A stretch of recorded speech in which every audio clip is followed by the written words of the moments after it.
It is a world of darkness. The sin of Cain has spawned the cursed horror that stalks the night in search of living blood. The kindred have long been a secret influence through all ages of human history, plotting against each other in a never-ending jihad. Their immortal progeny are among us to this day, hidden from the eyes of humanity by an elaborate masquerade.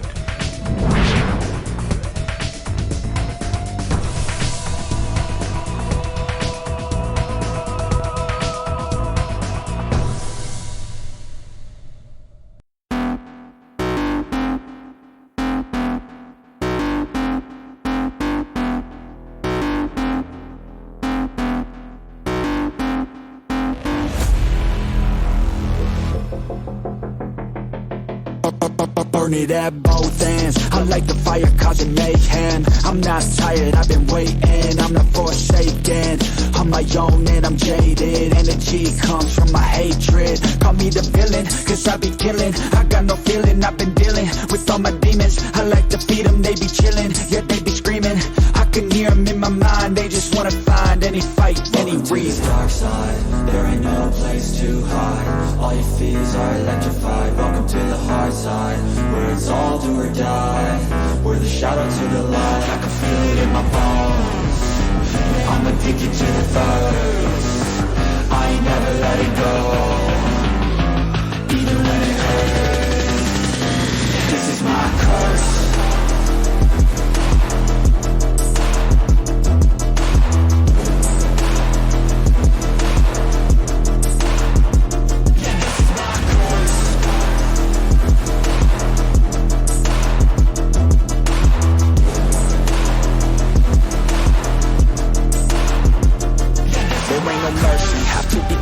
Have to be working to deserve it. Adrenaline is surging, ain't no serving. I'm the king, bring me everything that I've ever wanted, that I need. I believe I could be anything, watch me.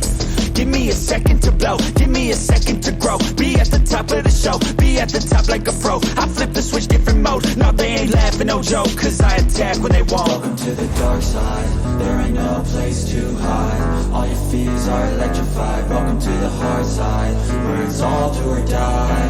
We're the shadow to the light. I can feel it in my bones. I'm addicted to the thirst. I ain't never letting go, even when it hurts.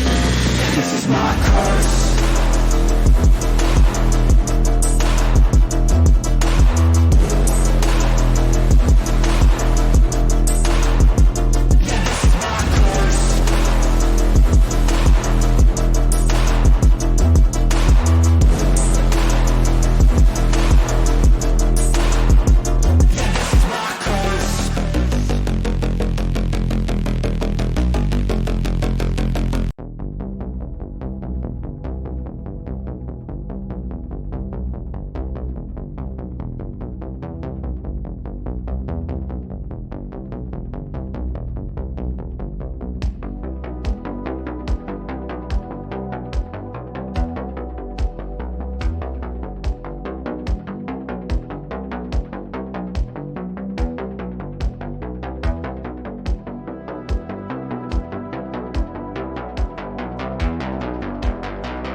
Gotcha.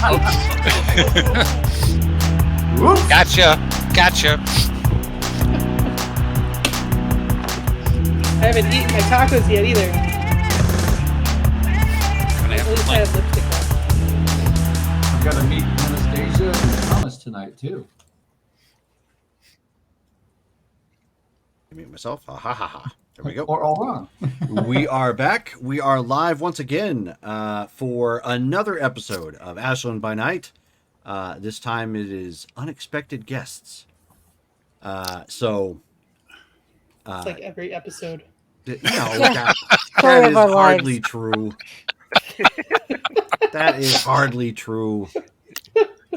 Just some are more dangerous than others. And others apparently are more salty. So, does somebody want to give? So, do we know who's taking notes for tonight? And Ben is. Okay. And on a side note, going forward, and I'll make sure to get this pointed out in all of our games. We need to make sure our notes for everybody's purposes are posted by the day after game. That way we don't run into any more problems or they get lost or whatnot, because they can be important for some people, especially when they're missing for whatever reason, like health concerns. So, okay, so Dale, take it away.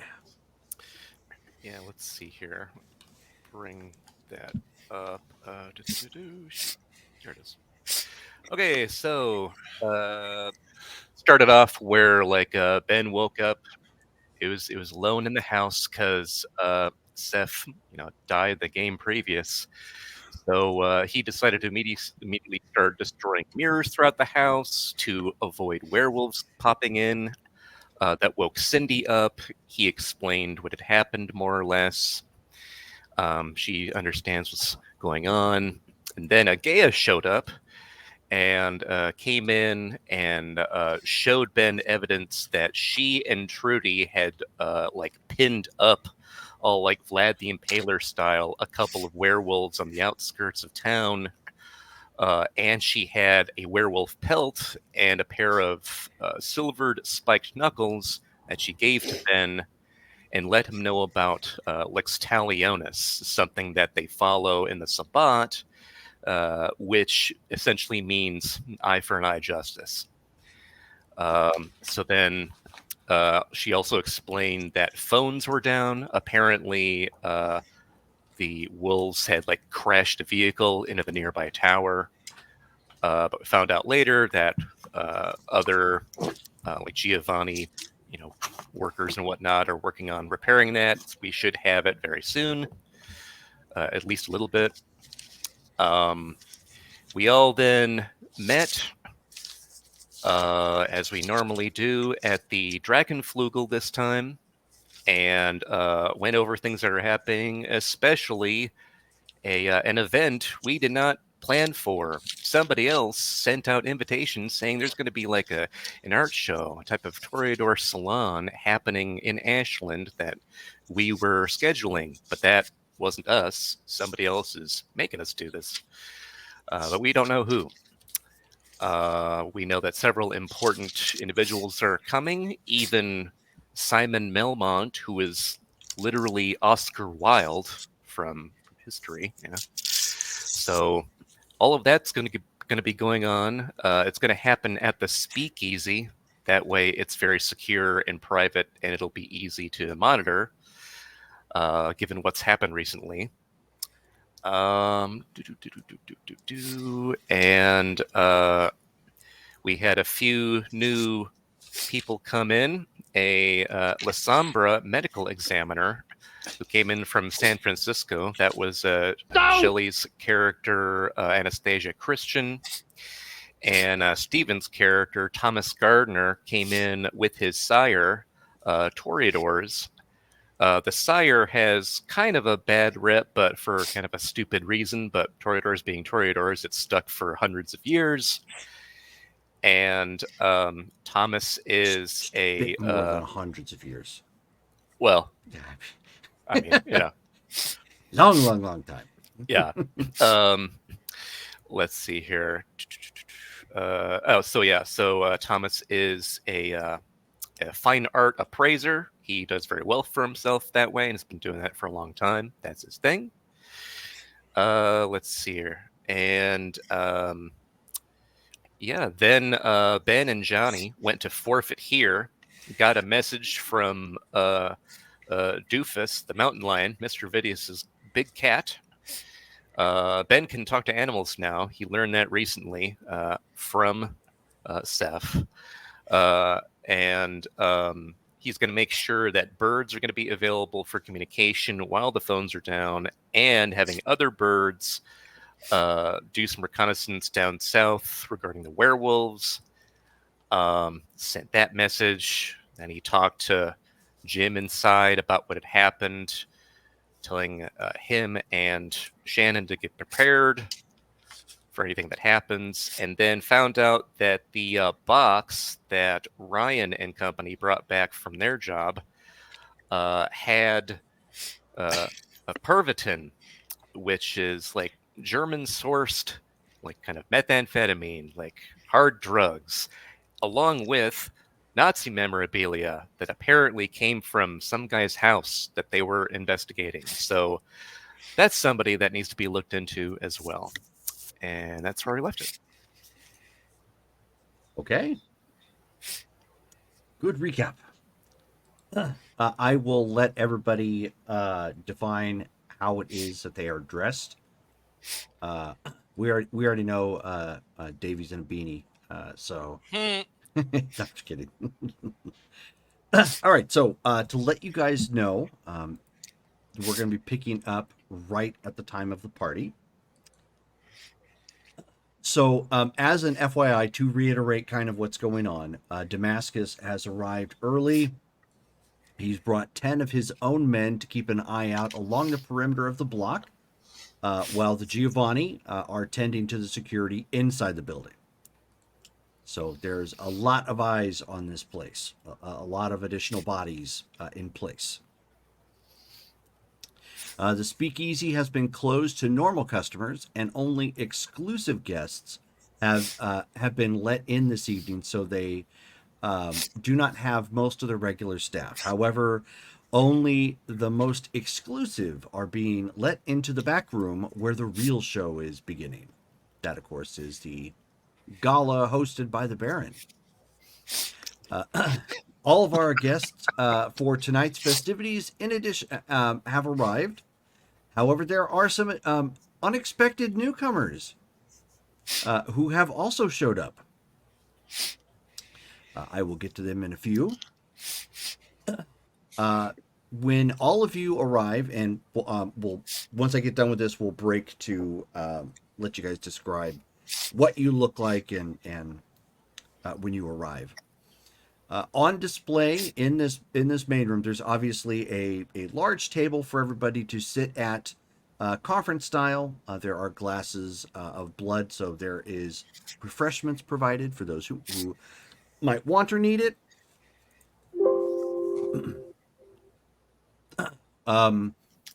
Also, on display in the main room is Black Beauty, the very same custom Les Paul guitar used by Jimmy Page many moons ago. Wow. An old Stradivarius that has been kept in excellent condition. Both of them are on raised platforms under glass and resting on rose-colored velvet. Sitting in between them is a diamond necklace resting on tufts of satin under glass and on a raised marble platform. There are various pieces of local art that have been placed along the back wall and on some portable wall sidings that make up a total of 3 rows of art. So basically towards the back of the wall, the important stuff is up on the wall, and then there's some portable siding that sets up to kind of make it a little bit more like there's a couple rows of art. Red velvet event rope cordons off this whole section, giving it a bit more feel, or a bit more of an exclusive feel. Also on display for this night only, a copy of the Magna Carta, once sold in the Sotheby's auction house for $21.3 million. What? a first print copy of Oscar Wilde's The Picture of Dorian Gray, Yes. and a previously unheard of painting by Eugene Delacroix depicting another look at liberty leading the people. It isn't the same picture that was made popular and has, popularized kind of that romantic art movement. It is a finished product that did belong to his, but it's basically like another working in the same vein, but it clearly wasn't used, so it didn't become nearly as famous. But it is actually one of his paintings on display. There is a small platform available. There will be live entertainment shortly. Todd, we will start with you. How is Henri dressed? All right. So Henri has gone with his Jacques Cousteau, like his 40-year-old Jacques Cousteau face today. And he's got his little beret. Okay. He's got one of the suits that Giovanni had tailored for him. And it's he's bathed, he's clean, smells nice. And he's looking around for everybody else as he walks in. So by he smells nice, Axe body spray? No. Like he probably would have taken like. Does he have etiquette? He has no etiquette, so Okay. he probably would have taken like vanilla or something like that because that he knew that vanilla is something people either like vanilla or rose water. So okay, so you have vanilla extract. That's going to be interesting. All right. My brother once told me as a teenager that he thought the best smell that a girl could smell like was donuts or steak. But anyway, you said vanilla. That's what I thought of. I guess the world really does run on Duncan. Yeah. Nice. Okay. Anastasia. Anastasia is wearing a black lace dress. It is see-through in all the right places and covered in the important places. And she's wearing black heels. She's wearing her bling. And she is wearing her hair down tonight. And the dress is skin tight. Gotcha. Very vampy. Sophie. I know you have pictures, but how would you verbally describe your attire? Yeah, the peoples can't see it. Maybe Correct. I can put it on my camera. Can you see that? Where's my? Oh, nice.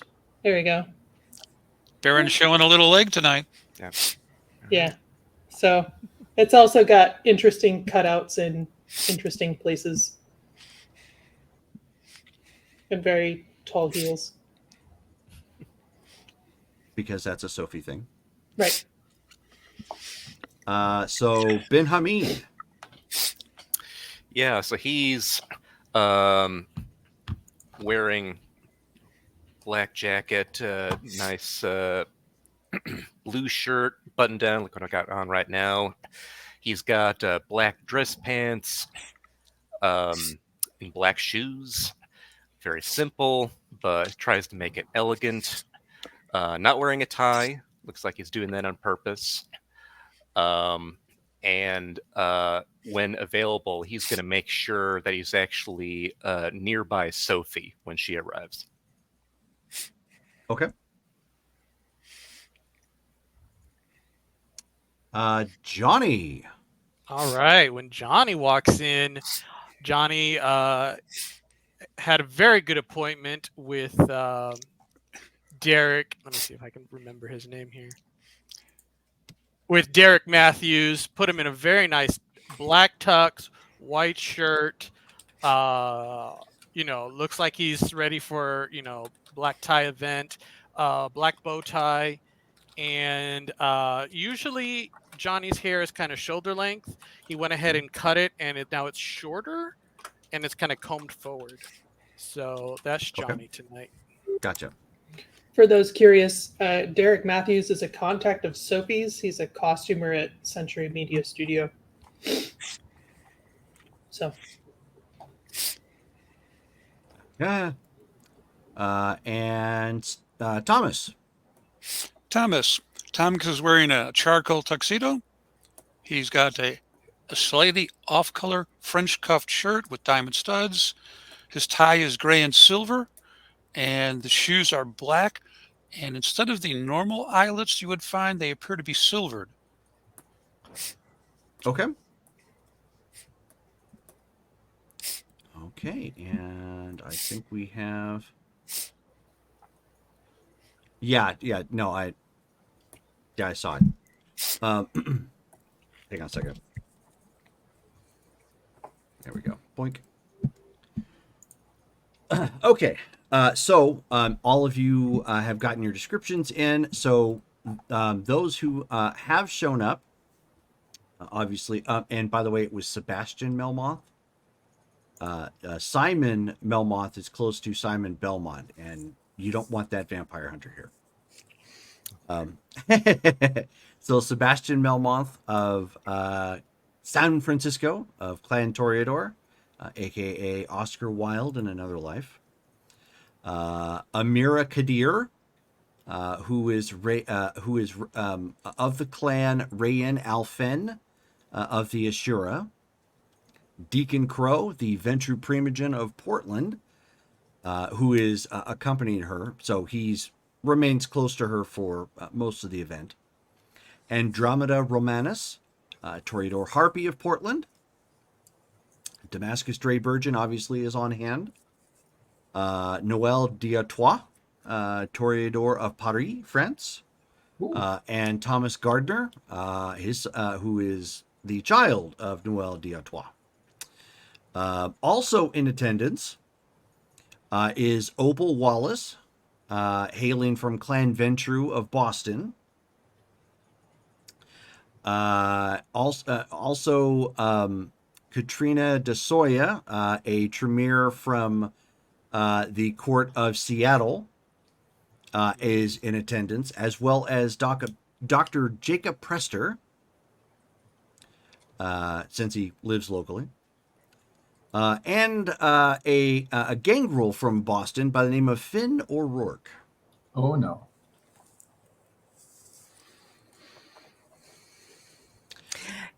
Yeah. Where did you not say there now? Where did you say Katrina was from? Katrina's from Seattle. Okay. Thank you. Quick question about weapons. Are they allowed in a salon? They are not. Very well. They would have been confiscated if you brought anything in. Okay. If not for safety concerns, but also because of the art that is on display. Obviously, it doesn't mean that a fight might break out and you guys go to claws or whatever have you, but it's to ensure the safety of the some of the historically relevant items that are on display. But also in attendance is Don Malcolm Velanese Giovanni, who is there to greet everyone at the Speakeasy. Now, as a quick reference, the Speakeasy is actually a casino with a club adjacent to it that sits within Ashland proper. So there, on the outside where there is gambling that takes place, there are people on the inside, but these are from their clientele list, they're high rollers and whatnot. So it's not like the usual crowd of people that might just wander in off the street. It's people that are, the only other people that are here are used to levels of discreetness. So keep that in mind. You guys would have been notified of that. And Don Malcolm would have greeted everyone who is in attendance, and then turned it over to Baron Sophie. Jerome, what did we decide as far as refreshments? Blood. Via. Glass. Okay. Were you expecting somebody hanging from the ceiling? And not at this kind of party. Okay, right. That's a paladin after party. That is correct. Right. That is not something that would be done at a place like this with this type of clientele coming in. Okay, I just wanted to check if it was live or not live. No, So- they are. You are given a glass, and it is filled by servants. It is not obtained Okay. from servants. Ooh, fancy. So Sophie would thank everyone for coming and introduce herself. And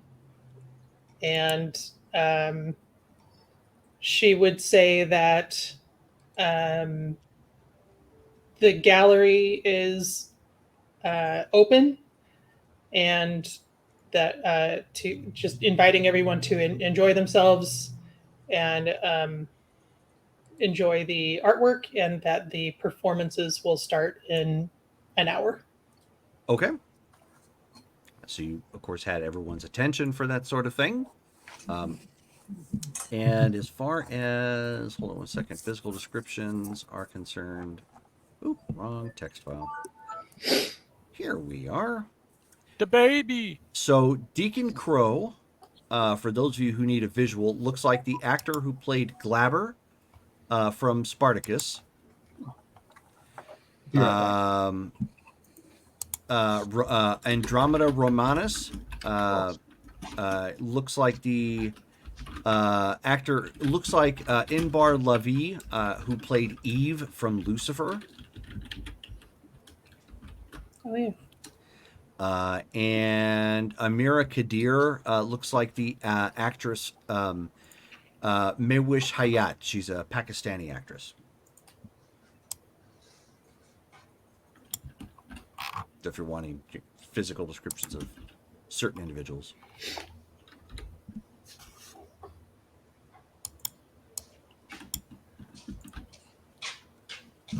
Also, Colin is currently present. They did resist putting him on a pedestal for the abs. So they are. So you're saying he went with the tux? He went with the tux, yes. Okay, just checking.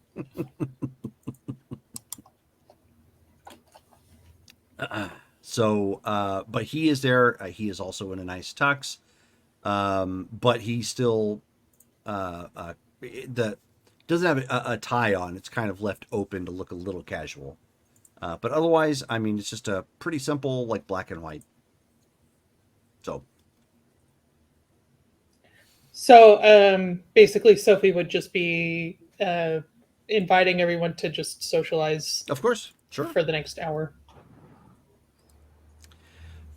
So a woman approaches you, and she is she's in a nice red. She's in a nice red and gold outfit. She does have a necklace on that looks like it comes down. I know who that is. That follower. Hi, Val.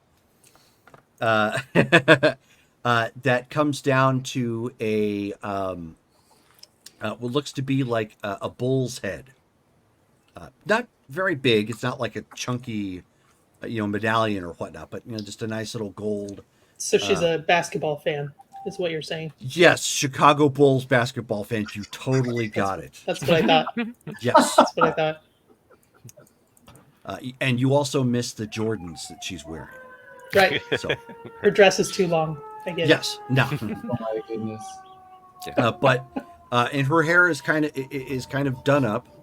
And as she approaches, she says, "Baron Sophie, may I have may I borrow you for a moment, if you are otherwise undisposed?" Have I met this woman before? Do I know who she is? Only that she came in. You never officially met her. Okay, so I don't know who she is. Correct. Okay.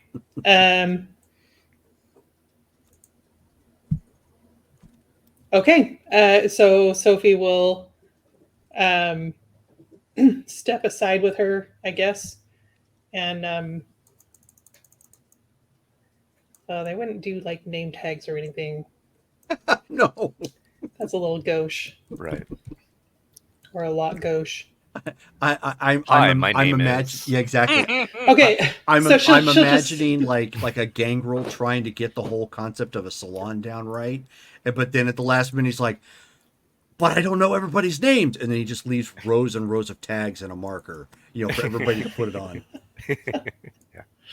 So Sophie will say, "I don't believe we've met."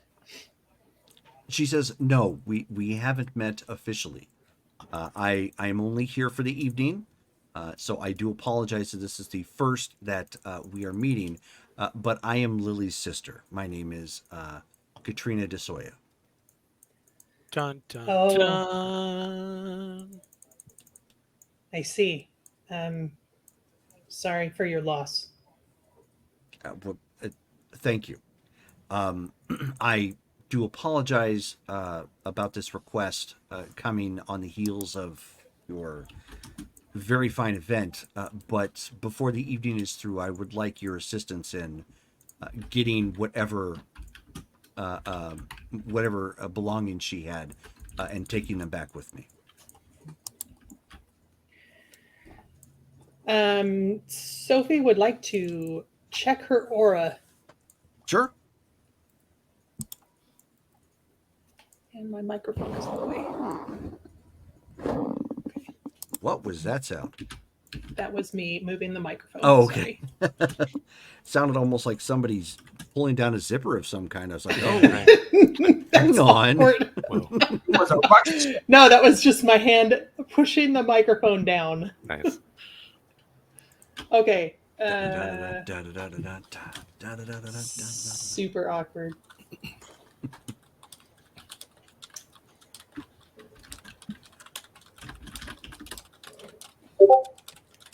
Two successes.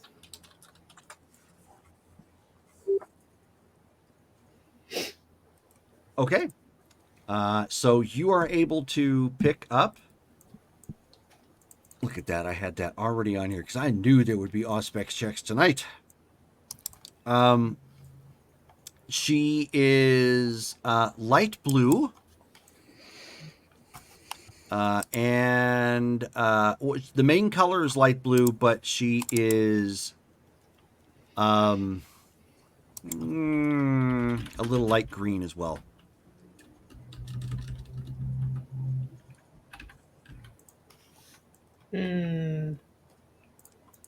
Okay. Now,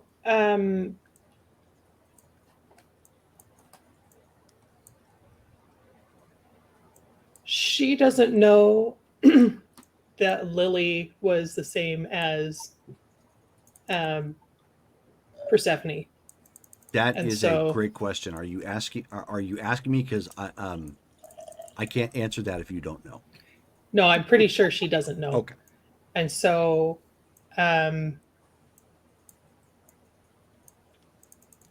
okay, so Sophie's going to say, I'm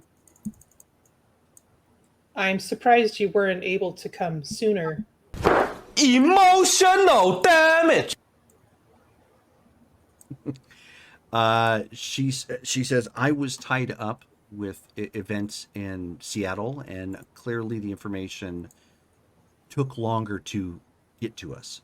As you are aware, we do not use electronic devices. Yes, I always forget that.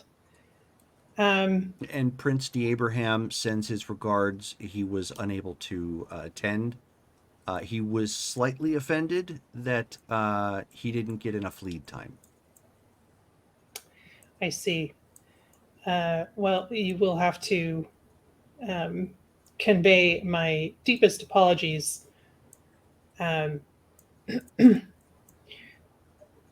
Unfortunately, I don't have Lily's things on hand, and I'm not sure what exactly happened to them. So I would have to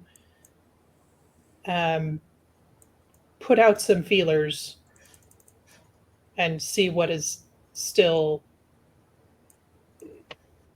available. Now, I don't keep track of my people's things, you understand.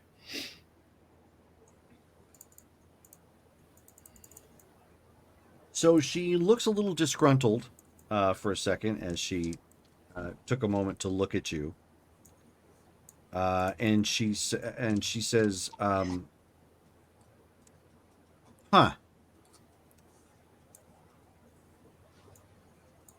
Do you at least know where her haven is?"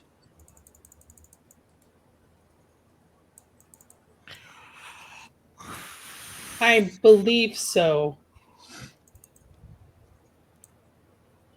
But She says, "If you could simply provide the address, then I will do what I can to obtain her belongings and then return home." I understand it was under some spell, and I'm not sure I actually know the address. It was one of those you only know where it is if you already know where it is sort of things. And then she says, "Pardon my impertinence, Baron Sophie, but then what is it that you do know for certain?" I know that we miss her very much, and her loss is felt deeply in the city.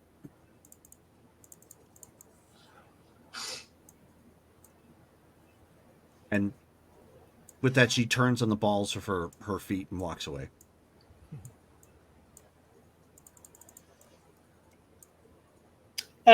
Was Ben nearby for any of this? Ben Ben would be more or less like glued to you, so he would have just like kept his mouth shut, but you can tell he's tense when she was talking about that stuff. So Sophie's gonna kind of give him a look like, I know you heard that, um, and then she's just gonna move on, and they can discuss it later. He nods. Okay. Is anybody else doing anything in particular during this time frame? Nope. I'm moving around and looking at each exhibit, taking my time to really study each exhibit and appreciate Sure. the art, Sure. but not really talking to anybody because really she doesn't know anybody here. Right. Okay. Henri would go to Ben and then Sophie if it's appropriate. Like it's like kind of like I think he would go to Ben first because he hasn't spoken to anybody since the incident. So he would just go up to Ben and pardonnez-moi, is it okay to speak right now? What you need, Henri? There's just many people here. I'm not good with people, as you know.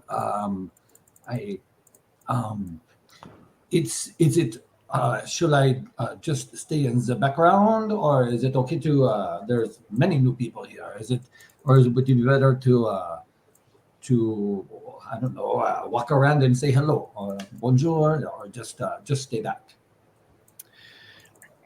You know, whatever you're going to be comfortable with. I think things like this are probably going to be happening a little more frequently around here, so you might want to get used to it and have some small talk. But don't talk about your hobbies. Like, find out about other people.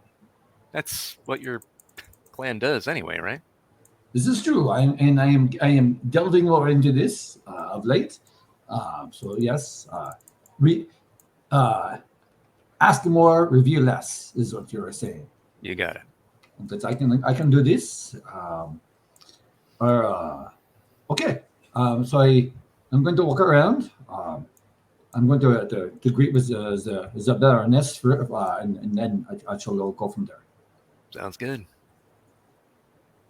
So the Baron, how are you? Is this is a very very different event?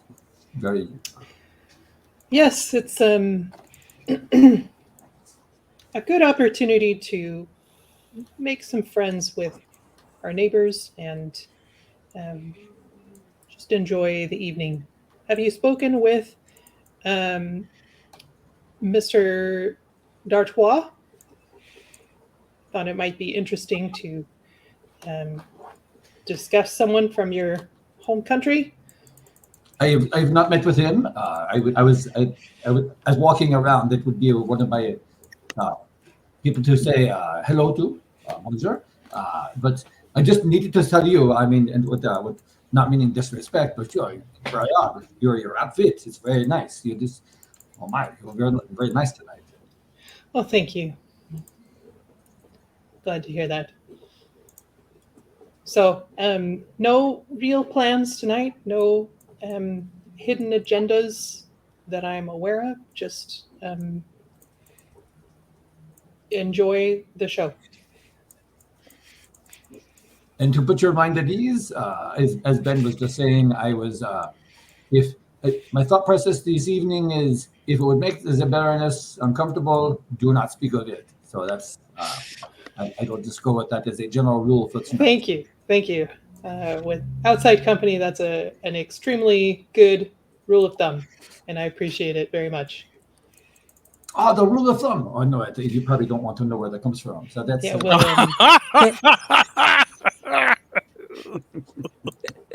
topic for another night. I shall share that later. That's a better discussion later on. Interesting. That's funny. And I wander off. I'm looking for the gentleman that she just mentioned, the Parisian. Okay. So at that point, Thomas, your sire is motioning you forward to make introductions for the two of you. Okay. With the Baron, even though of course you already know the Baron and the Sweeper. Mm-hmm. Go forward and walk up with my sire and go, "Good evening, Baron Sophie. Good evening, I believe it's Benjamin." That's right. And this is my sire, Noel D'Artois. I am Thomas Gardner. We appreciate the courtesy you've extended to us by allowing us to visit your domain. Of course. We hope that the evening meets your expectations. Oh, I am sure it will. I look forward to, and perhaps I understand you sing. I do not. I am a musician of. I play the violin You play and the the violin. guitar. How entrancing. What in particular do you play on the violin?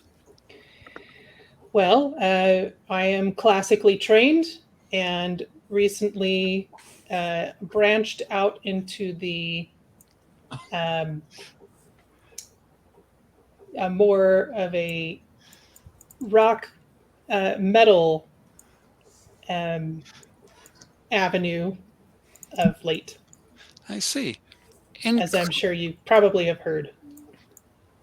I believe it's been mentioned in passing. I was wondering, I was planning on doing Moon River later on as part of the entertainment. Perhaps you'd care to accompany me on the instrument. I would be happy to. I look forward to it. Then he bows backward. And so his sire steps forward and he says, "This metal violin is the devil who plays against the hillbilly uh, in the South?" It's a little different than that. Have you heard that song? I've only heard of it through rumor. Well, perhaps later we can introduce you to it. And so he kind of looks to Thomas as if like, should I or shouldn't I sort of thing, gauge. And Thomas just kind of tilts his head and looks at his sire and goes, "It is very modern, sir." I am lacking in the modern sounds, so perhaps I will. Yes, I will hear this music.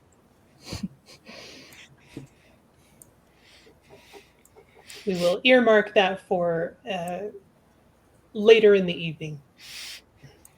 And he says, and although it is not a requirement of currently, I would remind you, I did ask if I could perhaps speak with you for a moment or two. It could be later in the evening. It is not currently pressing. Of course, certainly. And he says, "Come, Thomas. We will see the exhibits." And off we go. Okay. Can Johnny do a perception check just to see what's going on in the room? Sure. Nice.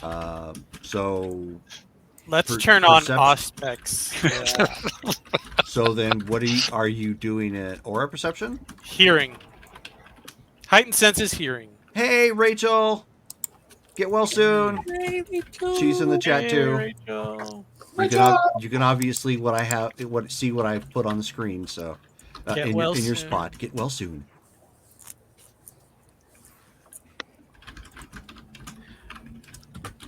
So, perception alertness? Well, what are you doing specifically? Are you attempting to aura perception, or are you Just, heightened senses, or Heightened senses hearing. so you're listening? Okay. Yes. So then, yes, it's going to be perception alertness. Normally it would be difficulty 7. It's currently difficult 4. Okay, cool.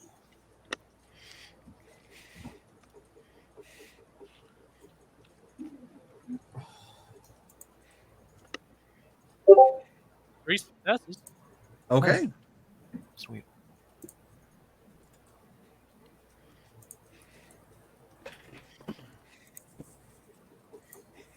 All right. So as you are kind of paying attention and walking a little bit, but keeping your ears, in tune with what's going on, you hear some idle chatter between Thomas and his sire as they're observing, what's displayed and whatnot.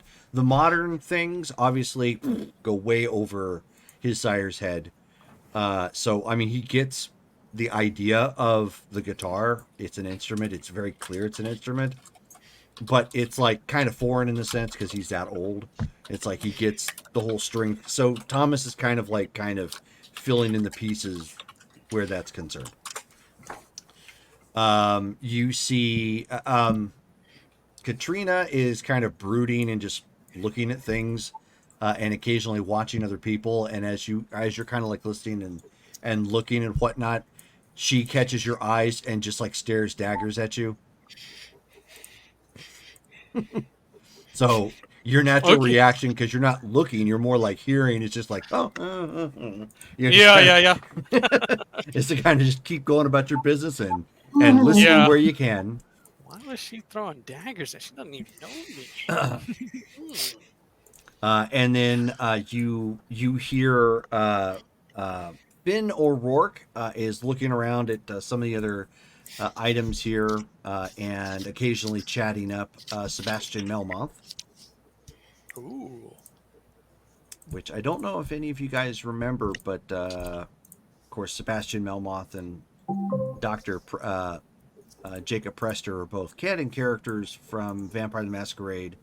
They are also both historic people masquerading as somebody else. So you've got quite a bit of history in one room right now. Wow. Important people. Okay, let's see what my larceny is at. Okay, never mind.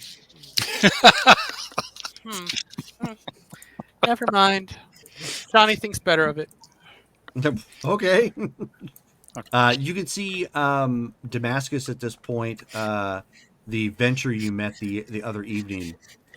He is currently speaking to the other venture by the name of Opal, and they seem to be kind of discussing some of the pieces too, off and on, but they're not watching or looking at the pieces. They're kind of standing off the side and chatting amongst each other. Okay. All right, I think Johnny's going to park himself in front of the diamond necklace, I think it was. The diamond necklace. Yes, the shiny. Yeah. Fair enough. Okay, so you park yourself in front of the diamond necklace and take a look at it, and it is.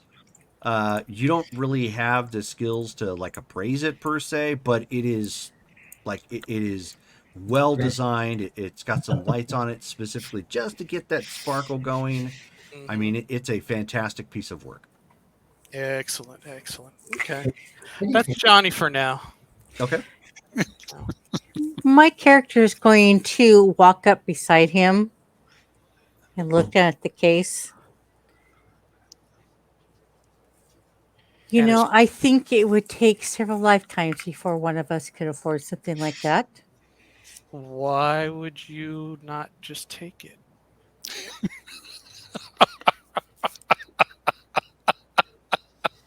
Why would you want to pay for something like that? I guess I never thought of that. Yeah. Now the question is, do you have the gonads to do something like that? No, I don't. No. Mm-mm. Nope. Not at this juncture. Not at this time. No, I didn't think you wanted to take on the Giovanni. Nah. Wait, the Giovanni. This is the Giovanni's necklace? It says the Giovanni's establishment. Oh, yeah. They'd kind of be responsible if I took anything. Yeah, that's true. All right. And of course, your Baron. Ooh, yeah. No, I don't want to. Ooh. I didn't even think about that. So, how's your evening? Anastasia, right? Yes. Johnny, right? Yes. Yeah, you want honesty or do you want me to lie? Honesty. Give me honesty. This is really boring. Oh. Well, yeah, you'd never know what might happen. It's a party full of old vampires, so. You know, I left a party of old vampires to come up here. Mm. And my second night with you guys, I'm stuck in another party with a bunch of old vampires. It'll get better, trust me. It'll get a lot better. This is just a bump in the road, trust me. A lot more excitement ahead. Yeah, I heard you guys sometimes get a little bit too much excitement. Yes, that happens from time to time. So, you guys really went toe to toe with the dogs? He's gonna like look over to like Ben. He went toe to toe with the dogs. I ran. Smart. Yeah. So, I would have done the same thing. Rachel's in the chat. Coward!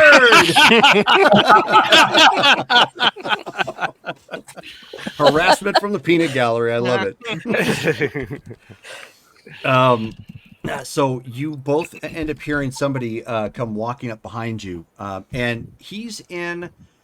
He's not really in like a tux or anything, but it's nice clothes. You could probably pass for like business casual. It's just kind of a nice suit coat, a shirt, and some khakis. Sort of thing. And he slides up behind you and he says, "Oh, sorry, I heard some clucking." I didn't know there was chickens here. What do you mean? Yeah, Clucking? he kind of looks back and forth. Oh, the chicken's clucking about running. What? I don't get it. Don't you make chicken nuggets out of chickens? And he's like, "Wow." It's okay. Yeah. And he says, "So, is that what you typically do? Is you run for cover? You tuck tail?" Oh, this is the prince. Okay. The prince? No, the O'Rourke guy, right? Yeah. But he's not a prince. He's No, he's from venturing. Boston. Yeah. Okay. He's the gangrel. Yep. Oh. I guess it depends on the situation. Oh, so now it depends on the situation. You were firmly advocating for his running before. Oh, well, against the dogs? Yes. Oh, so I did hear the clucking correctly. I was just checking. And so he kind of slides on. Mm.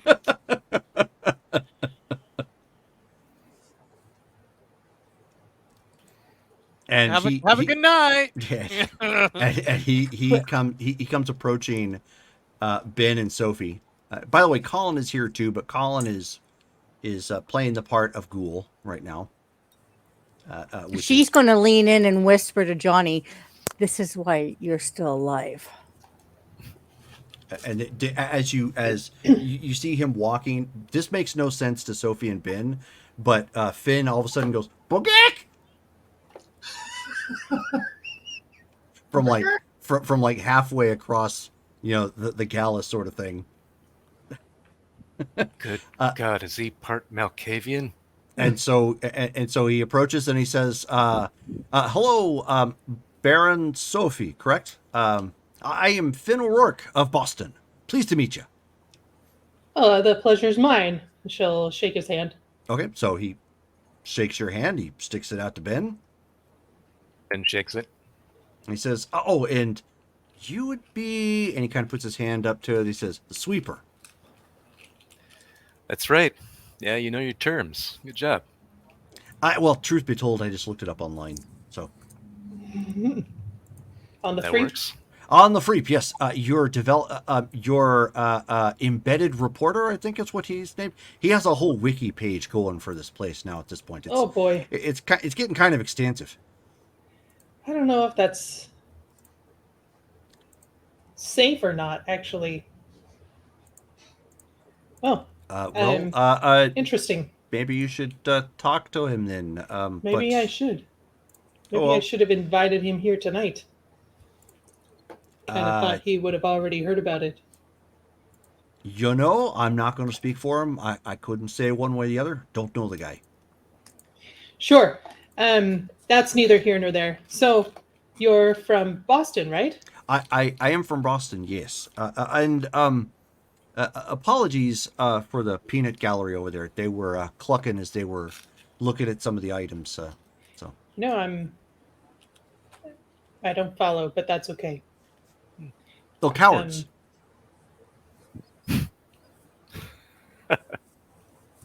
I'm not sure what that has to do with the artwork. Oh, it doesn't. They were talking about some puppy problems and running. Oh, So they made yes. like the song in "Do Do Run Run Run Do Do Run Run." So you have that kind of problem here often with the more often than I wolves? would prefer. Which is to say, I mean, it is kind of wildernessy around here, isn't it? Is it not? well, I mean, usually they don't come into the city. We had an arrangement, but you know what? I should probably not talk about an open investigation. You don't have trouble with that in Boston, do you? Oh, heavens, no. No, of course not. Most of us tend not to go outside of the city limits. There's usually not a whole lot of reason to, except for myself and some Leannon and whatnot. We make a go of it. I was going to say you're a Leannon-run city, right? Oh yes, of course. What's that like? Very independent. So it's sort of a hands-off sort of situation? My understanding is that the prince tends to look at it as he goes with the nomenclature that everyone knows, but not the ways. If that kind of makes sense. A little bit more pre War of the Princes. And that works out? To the best of my knowledge, seems to be working just fine. Camaria's got their pants in a bit of a knicker, but they can't do much.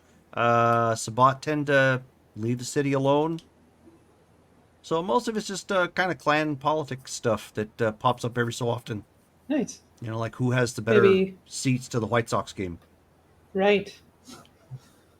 Maybe I should take a tour and compare. Oh, sure, of course.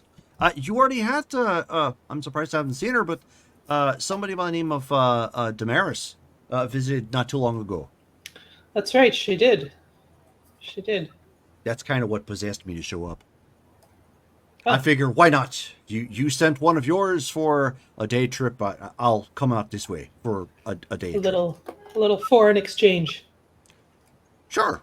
Foreign exchange amongst, and he kind of looks around and he says, kindred? You can call us whatever you want. Just don't call you Sally. Got it. Sorry to interrupt here, Baron, but Finn, since you're from Boston and all, wondering if I could pick your brain about somebody who used to be there. They've made their way over here and starting to be a little bit of a thorn in our side. You ever hear of Roxy DeSantos? I guess you have then. Yeah, he starts to chuckle. He says, that's exactly who Damaris was asking about. So I kind of figured that's where you were going with. Yes.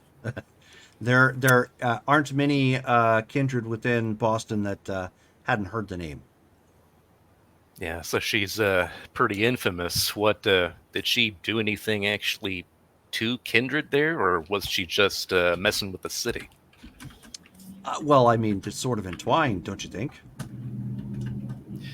Well, it can be. I know some places they kind of look at themselves as just separate from the people, but others kind of welcome them. Didn't know how you guys ran things there.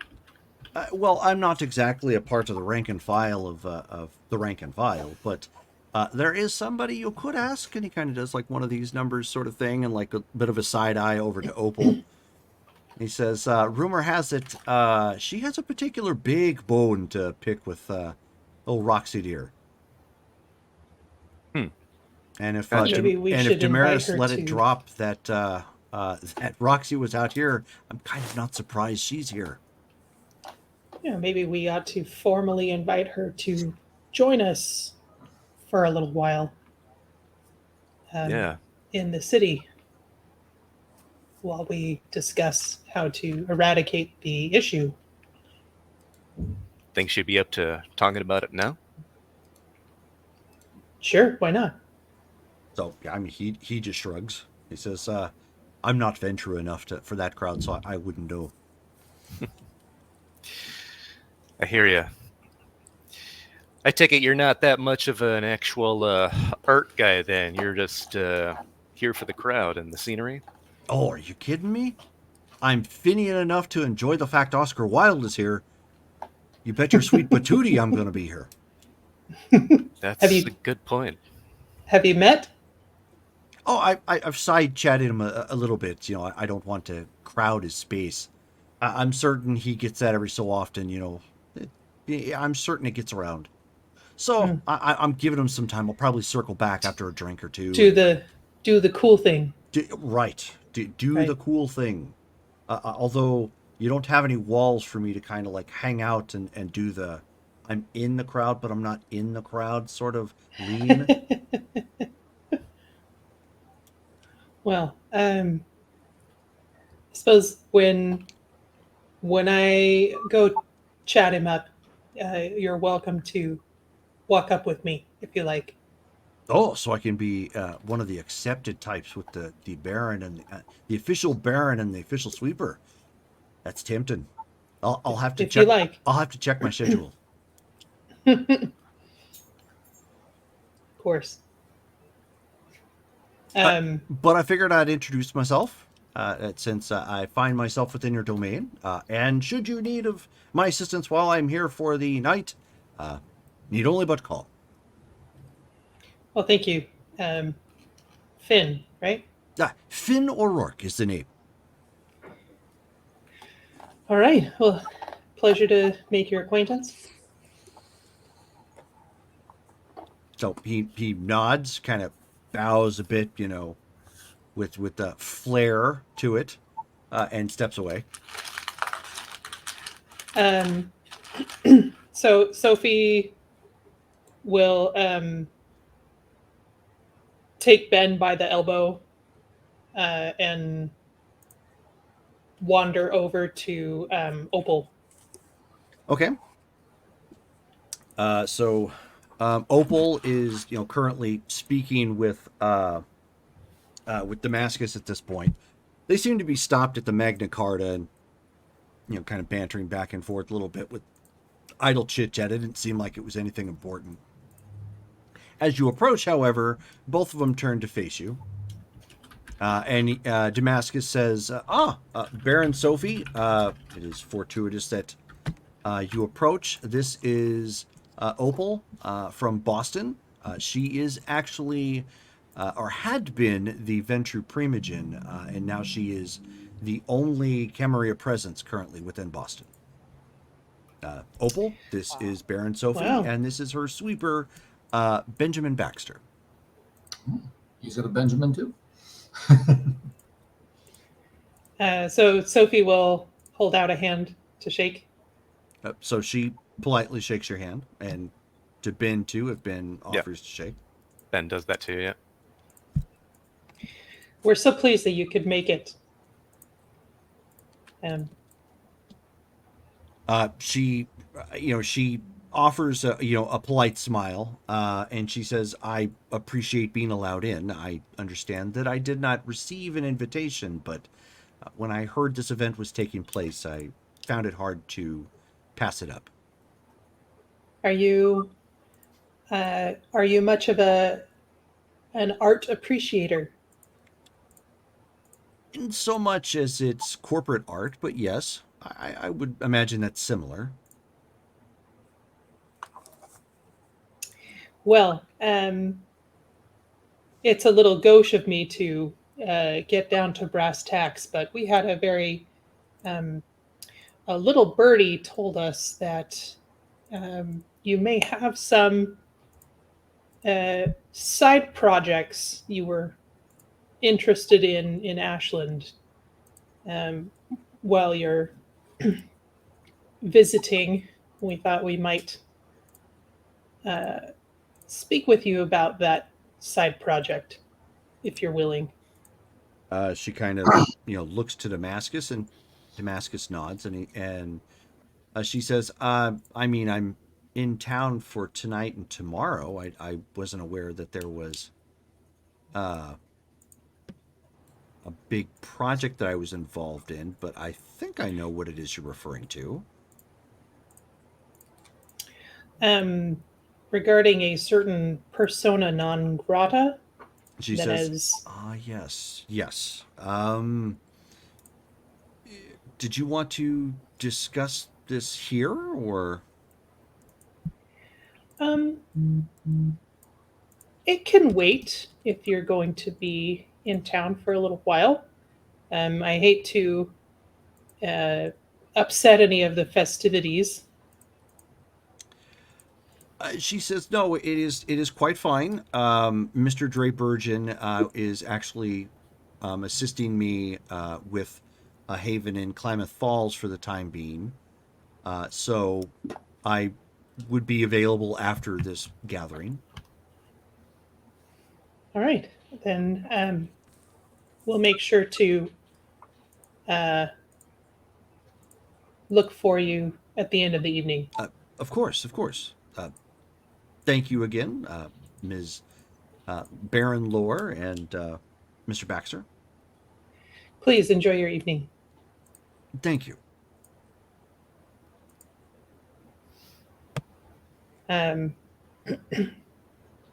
So I guess Sophie will drift back sort of through the crowd and let people converse some more. Okay, sure.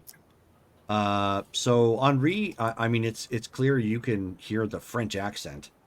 It stands out. So you see Thomas, speaking to his sire, and they're kind of going from display to display, looking at like art pieces or items or whatever have you that might be coming up. I'm gonna spend time just kind of walking around, listening to people talk, and just pick up on things. And then when I pick up on that accent, I'm gonna gonna try to introduce myself. Walk over to the two of them. Okay. Pardonnez-moi, excuse me. I wanted to introduce myself. I am Henri. It's your outrageous accent. It's drawn me to your presence. But it is nice to meet you. So Noel looks to Thomas. Thomas goes, I'm Thomas Gardner. You would be? Oh, I am Henri Desiree Mondrine. I'm with the Anrox here within the city. Ah, I see. The Baron Sophie, that she is my Baron at this juncture. I see. Thomas would look over to his sire and go, he's from France. Do you wish to speak to him? He says, I am familiar with you, Monsieur Henri. You spent some time in Paris. It has been quite some time. I believe you angered Prince Villon. Well, yes. It is one of the reasons I had to come to America. It was time to leave. My sire said I was invited to go. That's how he put it.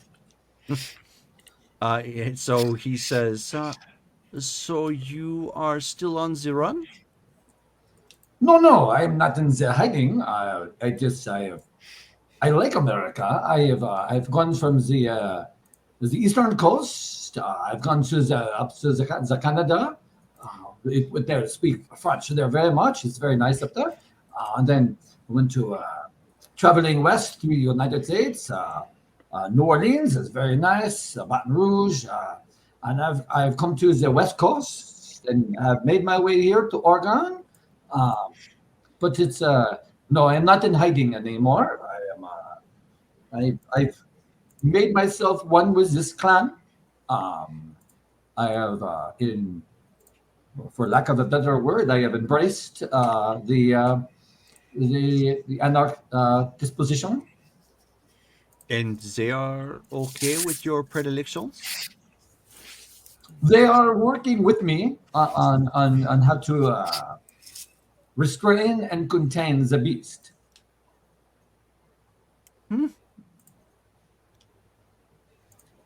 I suppose old dogs could be taught new tricks. I've never taken the time. I've just gone about my own direction. I've even looked into the more Nosferatu ways. I've been working with animalism. The animals here, the rats are very interesting. So I have. At that point, Thomas would hold up his hand when you went rats and go, please. Well, no, it's for information, Thomas. It's so. I'm not going to talk about the breeding or anything like that. That would be very gauche. That's not what I'm doing. He just kind of looks at his sire and goes, "Do you wish him to continue on this topic, sir?" And he says, no. So it was a pleasure to meet you, Monsieur Henri. Good luck with the rats. Well, thank you very much. I'm so pleased to meet you, Thomas, as well. And enjoy the party. I'm going to wander around, but it was so good to meet you. Enchanté. Thomas would just have a marvelous evening, and with his sire slowly back away. Oh no! Okay. So doing that Avatar side step, just like. Thomas is just shaking his head. Okay. I figure if he knows about my past, he might be happy to know that I'm not doing. That's not my main focus. That's all. Yeah. So great way to establish that. It's like, I'm not just a homicidal murderer. I play with rats now too. Isn't that great? Yes. So what a Toreador wants to have discussed. Right. Exactly. They're very pretty rats. They're nice. Radioactive rats at that. Yes. Bird is nice. I like to pet them. It's like, Rad rats.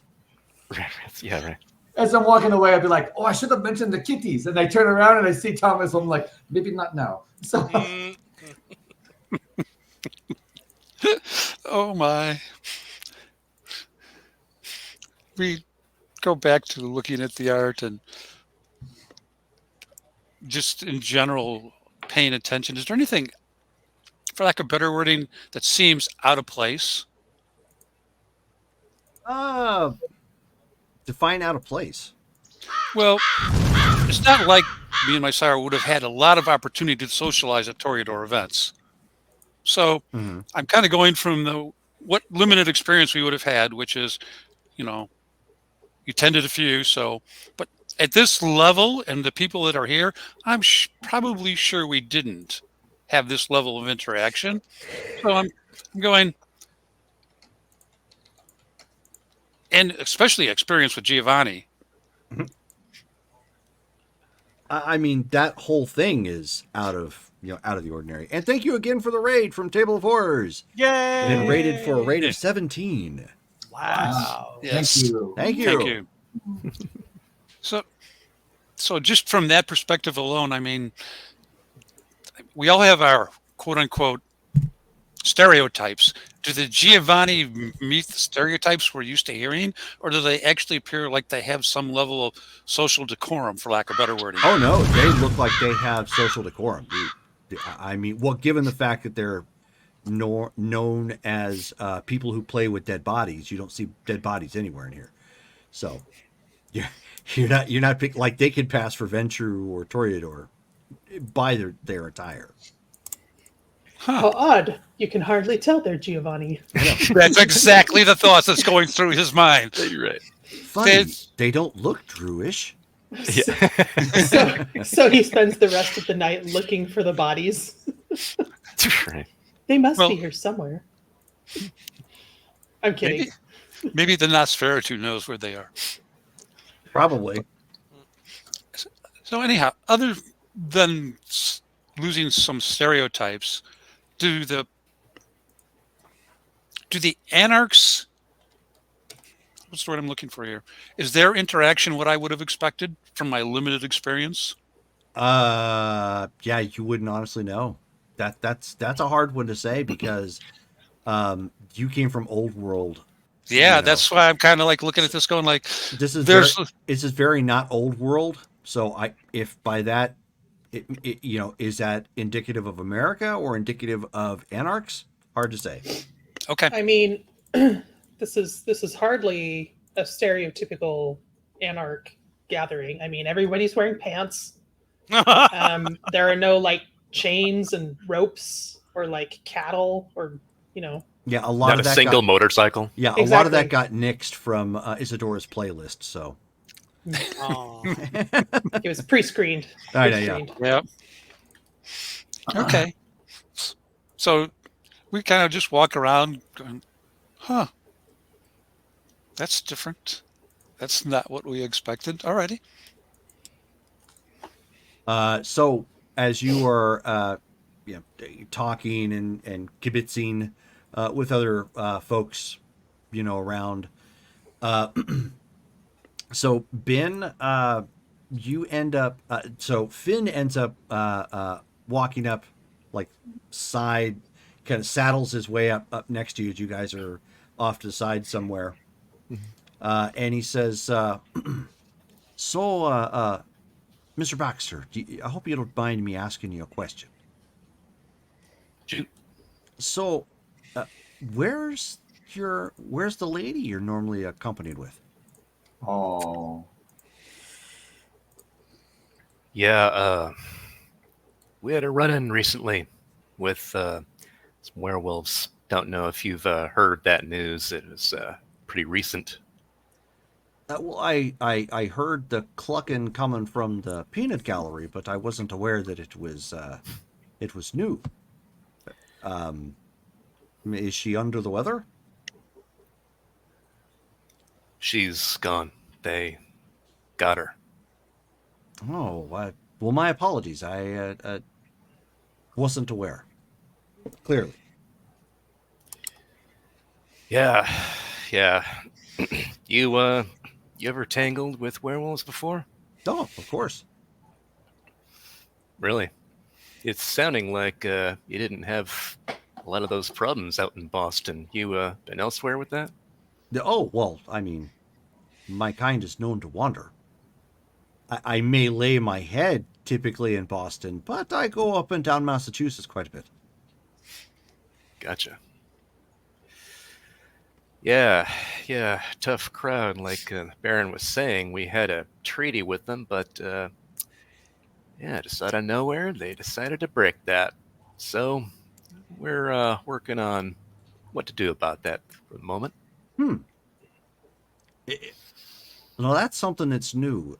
So how exactly did you get a treaty for them to break? It was one of those we scratch your back, we won't invade your territory type of deals. They had a nasty customer named by Max Hate. He's one of these guys who became a werewolf through magic or something weird, and he was known for killing other werewolves apparently. And well, we managed to get him for him, brought him to justice. And that wasn't enough, apparently. It was I supposed to mean, be, you'd but think apparently if not. they hunted the lupines and you kind of brought them in, that they'd be a little bit more grateful. Yeah, no kidding. It seems like they have a few leaders up there. I'm not sure exactly how, werewolf society or hierarchy works or anything, but one of those calls himself Jericho. Well, he brought his own posse to town and we had to rumble. So I don't know if that's something that all of them agreed with, but he sure did. So apparently enough agreed and decided to throw down. Okay, I'm sort of picking up what you're putting down at this point. Okay. Yeah. So yeah, just be careful if you're going to be in town for any length of time. You planning on staying for a while, or are you heading out after this thing's over? Oh no, once your little fine shindig here is done, I'm probably hitting the bricks. Gotcha. Well, good. You wouldn't happen to have any pointers for fighting those things, would you? I mean, if you've had experience. He says, "Go for the eyes, boo." Makes sense. Yeah. He says, "Man can't see, he can't fight." And that whole kick wolf man in the nards isn't always the best thing. They tend to, take that really personal. Yeah, yeah. They did not care about being punched, but they did care about getting their throat ripped out. So, I know what you mean. So that there you go. Oh, and you got some silver on you. He holds out his jacket and probably shows a little bit of the silvered spike nuts that are in one of his Okay, so he's like, pockets. okay, well that should do the trick. They don't tend to like silver neither. That's what I hear. So apparently these have been used before. I plan on using them again real soon. Well, sounds like you got that in hand. So how many of your kin here can go scratchy scratch? I'm sorry, Jerome. You came in kind of weird there. Could you repeat that? He said, how many of your kin can go scratchy scratch? Oh, okay. Well, let's see. At least 2 or 3. Not myself now, but that's next on my list when I can get around to it. I'll hook you up.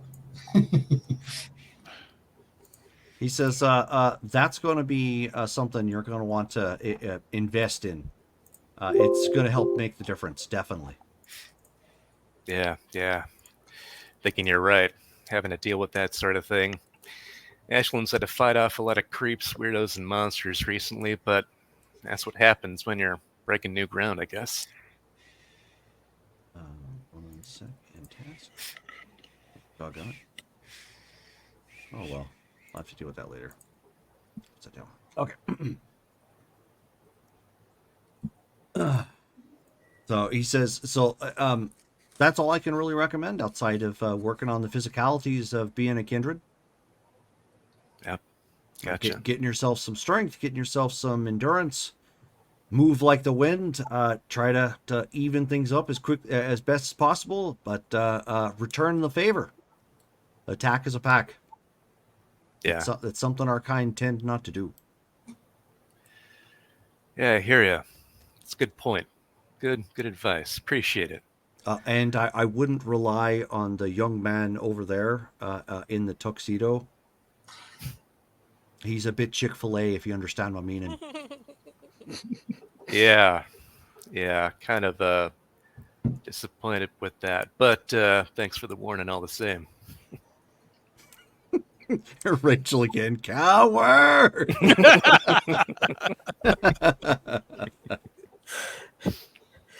Oh yeah, there you go, Brittany. It's his first day. Not that again. To channel George. Yeah. He says, "Oh yeah, sure thing." So he just pats you on the back, goes walking off. Poor Ben. Oh, Ben goes back to watching the crowd, making sure nothing's weird or suspicious. Okay. Henri's looking for Johnny actually, because Johnny at this point's probably kind of made his way around to like part of the art display at this point, because it takes up the whole back wall. So probably just He's looking at some of that. More of Sophie's stuff to fleece. no, he just wants the diamond necklace, but the Magna Carta, not really. Can Anastasia be with me? Yeah, I mean, Sure. that's fine. All right. Yeah. Right, so I'm gonna come walking up. Johnny, it's good to see you. Henri, how you doing? I am fantastic. There's too many people inside this room, but it's the Baron wants us to be here, so we are here. I agree with your sentiment. This is Anastasia. She is new to the city. She's going to be living with us. Are you going to be joining us as the Anarchs? Or are you just passing through the city? No. I am going to be living here. I'm one of the new medical examiners for Ashland. Oh, well, it's good to meet you. You're very beautiful. It's good to I like the outfit. It's very nice. Thank you. And it is difficult to tell what. I look at Johnny and I'm like, I'm about to ask him a question, but I don't think he knows the answer. So I'm just gonna ask Anastasia. I'm like, if it is not too rude, what kind of animal are you? I am Masra. La Sombra. La Sombra. Okay. I've never met a La Sombra that I've known. I mean, maybe they have been around, but as far as actually meeting with La Sombra, yours the first one. Yeah, I get that a lot. Are you wearing vanilla? No. I am. It is what my family used to use to make things smell better. It's the extract. It's easy to get. So yes, that's what I'm wearing. All right. I didn't know that was even possible. That's pretty cool. But it's instead of perfume, I use this. That's all. Yeah, a lot less chemicals, I can imagine. Yeah. But yeah, no, not too many people do. At least on this side of the tracks, not too many. So as a medical examiner, you have to forgive me. Is this like in the mortuary, or is this when someone goes to the hospital? What is your? Well, I'm mostly tied with the state police, so when there is a death, I am called to the scene, and I am the one who gives him the time of death, and I am the one who also will do the autopsies and give them, the information on how the person died. So, but yes, sometimes it's at the hospital, but it's at the morgue that's at the hospital. So yes. It fascinates me that the level of that you are working with the dead is it's very very interesting. Was this something that you that like did you go up in to practice? Did you kill your own at first, or is this like a school that you went to, or how were you trained in this way? I was doing this before I was turned. I went to school for this, and so this is what I've always done. So I started working the graveyard shift for obvious reasons, Graveyard. I know that. That's very funny. I like that. but no, I don't kill my own. How about we talk about something else other than murder? She's gonna kind of look at Johnny kind of weird, like, It's okay, Johnny. I was just curious. She works with his dead. There's all that. Oh, yeah. Okay, all right. I'm not do you revealing do too much. you do you guys have that problem here? There are dead everywhere. No, I mean, you killing your own. No, no, that's not what I was even suggesting. I was like, how you learned this fascinating skill that you have is all. Oh, yeah. No, yeah, no. We learned it in school. It's, it's just incredible. It's just that there is a whole school dedicated to find out how Well, die. yeah, because in medical school, you have cadavers that have been donated to the school. The I know person, this very well. Yes. No, I'm sorry. Go ahead. the person when they die, they mark that they want to donate their bodies to the schools for science, and they're the ones that we get to practice on. Okay. Well, it's very interesting. So, welcome to the Oregon, to Ashland, and to our. Someone once said a word that was silly, but it fits our group. It was they call this the family. The play The on word. family. Yes, it's they have to explain to me. It's the vampire family is a family is what has the it's not an official title, mind you. It's just something that we refer to each other as. So you guys are pretty tight here. Well, we talk to each other. And we discuss things. Yes. We share each other's experience. We well, yes. I to be honest, I am new to this. I've spent quite a bit of time by myself. So joining this group has been quite different for me, and I appreciate the time. I do not see the Maris. When Damaris is here, you will very appreciate her. She's been very welcoming as well. We've lost members that you would have enjoyed, but there are. It is a good group. They are very encouraging to one another. Johnny is new to us. Yeah, I'm just a few weeks in the city, so Oh, okay. I didn't know that. yeah. And I'm sorry for your losses recently.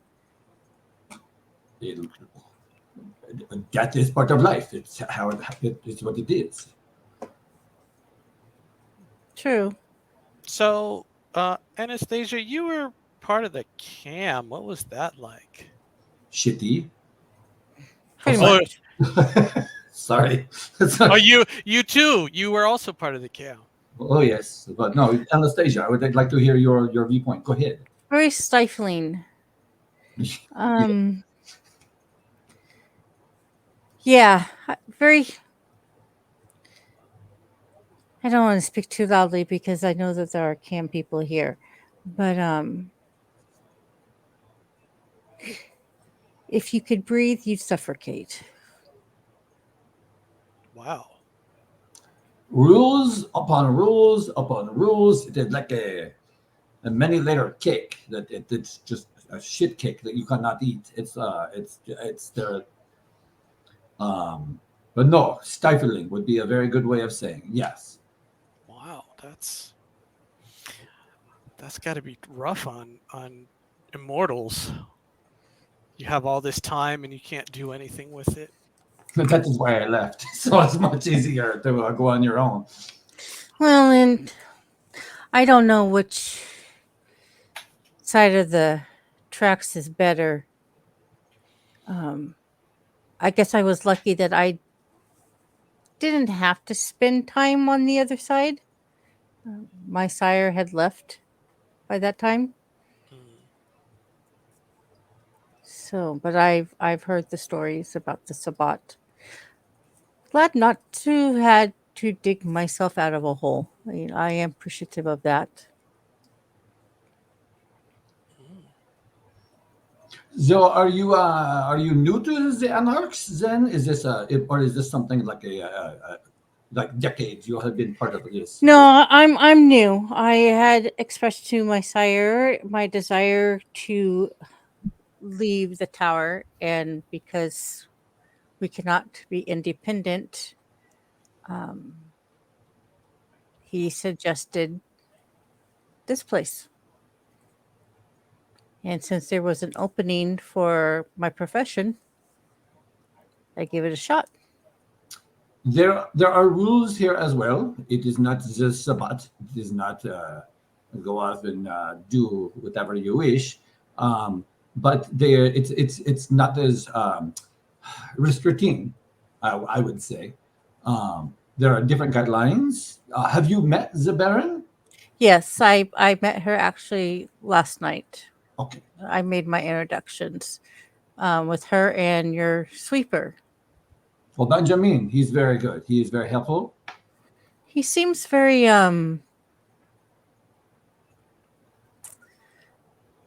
what's the word I'm looking for? Pissed off. Yeah, grumpy. Yeah. He's a brouhaha.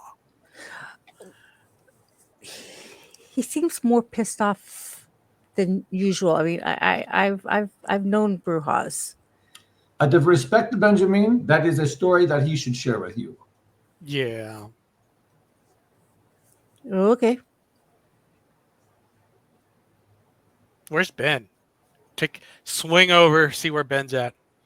He's all. Let's ask him right now Let's ask him right now. Hey, tell the story. about why you're so grumpy today. Tell us a story, Benjamin. Tell us the story of why you're grumpy, Cat. Benjamin is, he's in a And then all we get is boom, boom, boom. Yeah. Benjamin is in a working capacity this evening. If you see him with the Baron over there, he is being a very eyes wide open. Look at him; he is scanning everything right now. I would not distract him with this type of conversation. Fair enough. Yeah, we do have an ongoing investigation. And especially you, Johnny. Well, I don't know if you are the best person to discuss a conversation with, but that isn't neither here nor there. if you guys need help with investigating, I mean, I do have a little bit of knowledge of that sort of thing. Oh, he's got quite a bit. He is good at investigating. He has his own business. But again, this is something that he can share with you. Okay. Is it how good are your shadow tricks? Very good. Oh, okay. All right. And she'll do a little bit of shadow play. Just nothing really extraordinary, but just enough to impress. Does that level cost any blood? Yes, one point. Wait, there's an actual ability called Shadow Play? Yeah. It's first dot. What? Yeah, it's the first dot. Yep. Yeah, it doesn't require a roll, but it requires a blood point. Yep. Okay. Wow. So spend So, a yeah. blood point. Yeah, she'll gain it back because they're drinking blood. So yeah, so she'll play a little bit with the shadow. Okay. Now I understand, Johnny, your abilities are something that you would get in trouble for teaching others. Is this something that you can teach? I'd imagine it works the same way. If I can't teach it, she can't teach it. Jerome, is that something that the Sombras don't typically teach? That is a great question. Do you have any clan lore? Ms. Experienced player? I know. I should get out my book and look. I always forget to take lore. No, I didn't take any lore. Yep, 'Cause I always so- forget about it. Right now, Anastasia's got that look like what's her name from Doctor Who, where it's just a bunch of numbers and calculations kind of floating around, and she just doesn't have an answer. I don't usually teach my stuff. No. I wouldn't recommend it for your safety. Okay. It just looks very interesting. If you are able to teach it, I would like to learn to see, because I've never seen this used, and it looks very interesting. So, but no, I understand. It is your power. It is your. But we teach one another powers that are open to one another here. So if this is something that is open, I would love to discuss it with you. Yeah, you guys are really different than from what I'm used to. I mean, it's not a cam city. No, but it's just gonna take some getting used to. I mean, I'm used to watching my back. Oh, Well, you need to watch your back here as well, but just not from us. yeah. Yeah, well, I'm used to watching my back from everybody. No, I understand that. That's why I've gone from country to country and state to state. I mean, even within my own clan, you trust no one. No, I have a similar suspicious nature, but it is different with these vampires. I don't know. You'll have to spend time with them. As you spend time with them in the conversations and getting to see what they do for each other, you will see. The Baron was a Baron before I got here. But there's so many stories. But they can be shared for another day. I would like to meet others that are here this evening and see what other conversations are going on. So it was a pleasure to meet you this evening, and I look forward to getting to know you. It's a pleasure. Au revoir. And I kiss your hand, and then like, Yep. au revoir. Good night, Donnie. Oh. No, not you, Johnny. Oh, okay. So, Johnny, I Yes. never asked, what Yeah. clan are you from? Do you want the truth or a lie? Well, of course, the truth. You made me tell the truth. Two truths and a lie. I'm a Zamisi. Really? And then you hear from across the room, you hear wanker. Mm. Is that in the Boston accent? No. Oh, is that a Gaia? No. No, you just That heard was- it from somewhere in the room.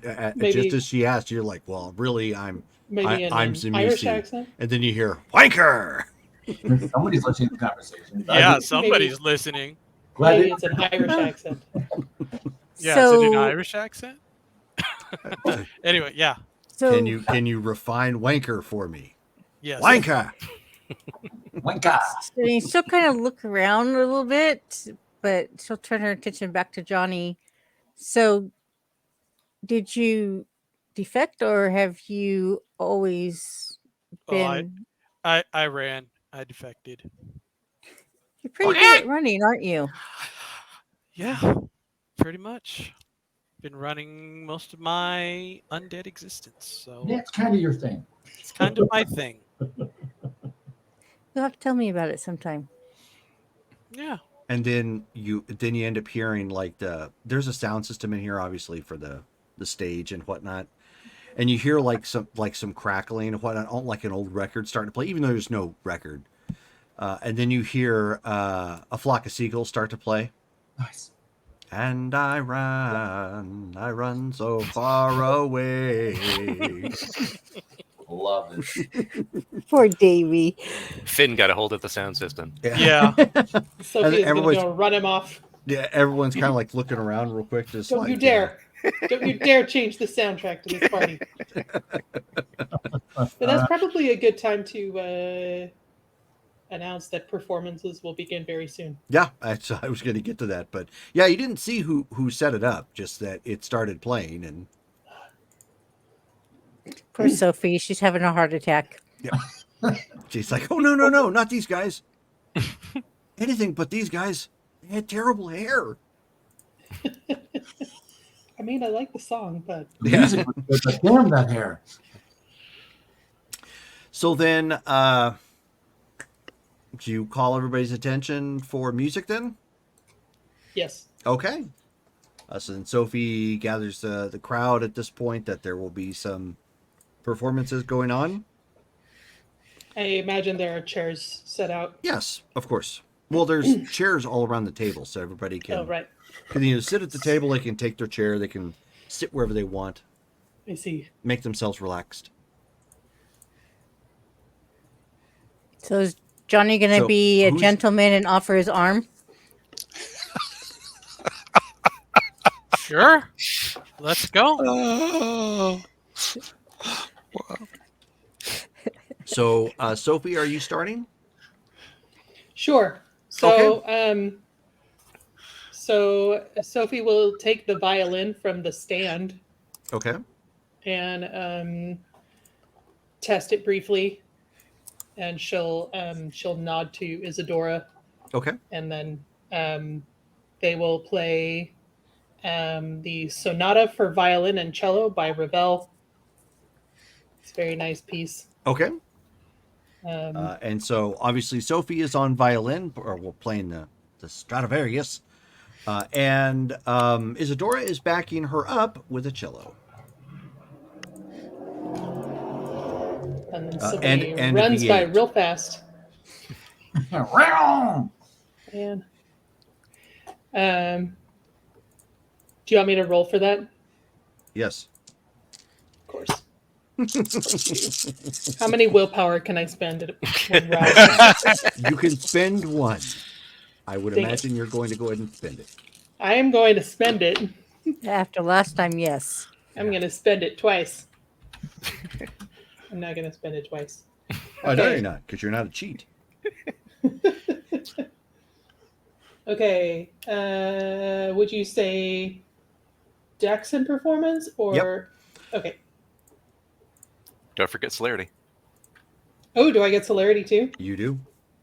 It's a Sweet. dexterity related roll. It is. That's a lot of dice. I'm gonna jinx myself. I would hang my head in shame if you botch. I can pick up an instrument. It better be like 30 successes. Yeah, that's about right. Yeah, that looks good. 6. Yeah. Woohoo. Whew. Okay, So- 6. So flashbacks to your two previous times at an Elysia and failing horribly. Part of the crowd that saw that last one is actually here. Indeed, they are. But Sophie performs admirably. nailing the piece, as well as Isadora backing her up on the cello, very somberly with the deeper tones, which solicits applause from everyone who is there. And that's the only song that you were doing? Yeah, well, Okay. just do the one. No, that's fine. So then Isadora steps forward to go on vocals, and has Sophie on an acoustic guitar, as Isadora is going to do The Green and Red of Mayo by the Saw Doctors. And Sophie's going to back her up with backup vocals as well as the guitar.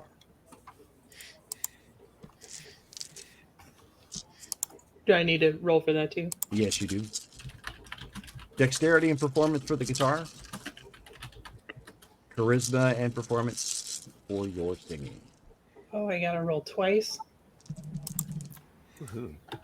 All right. Just going to make it more fun. How many willpower can I spend? It's 2 rolls. Technically, you could spend 1 apiece. I'll do it. Wow. Sophie does not fail.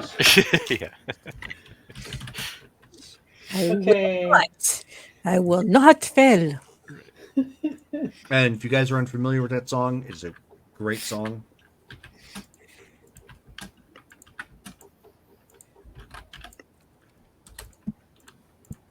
Nice. Okay, 7 for the playing. Nice. Okay. Nice.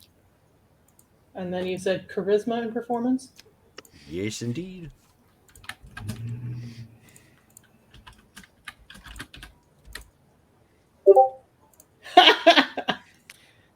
Two for the singing. Wow. And this is why you're a backup singer. I told you, Sophie's not a singer. She's adequate. And thankfully, Isadora kind of drowns her out some. I mean, under normal circumstances, 2 is successful. You know, it's good. When you're trying to be as professional as possible, 2 is kind of, So, but you're playing, however, on point. So they put on a very stirring rendition of The Green and Red of Mayo, to which Sebastian Melmoth has actually got a little bit of a tear in his eye from the performance. And as you finish, of course, you know, a lot of applause coming off of that one. Sebastian Melmoth offers to step up at this point and to read a couple verses directly from his book, The Picture of Dorian Gray. Oh, wow. Yes. Fantastic. So, and a fine orator he is.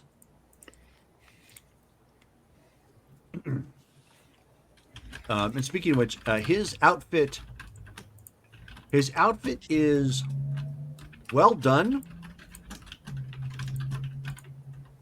but it's more along the lines of like Elton John, but not like feathers everywhere like Vegas sort of look, but like that vibrant sort of later years Elton John, where he had he had loud outfits, but they didn't have all the he didn't have the ridiculous bling.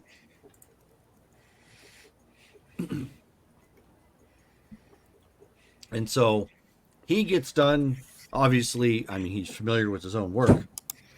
So he does a fantastic job with that, applause, as he, reads a couple paragraphs from his book.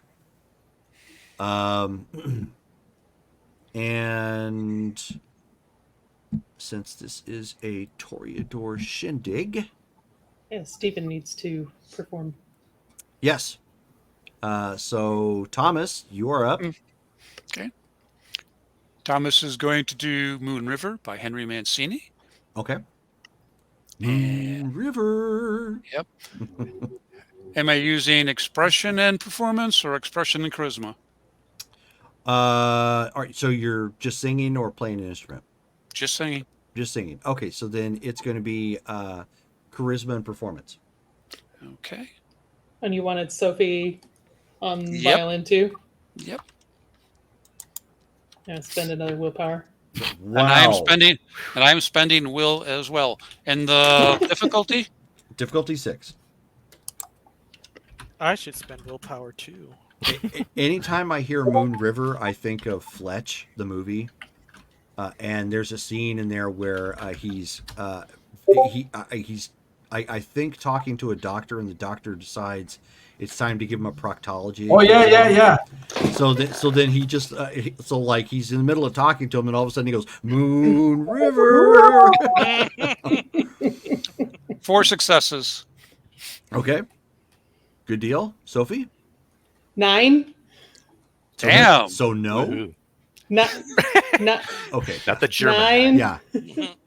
English 9. Yeah. One lower than 10. Yeah. Sure.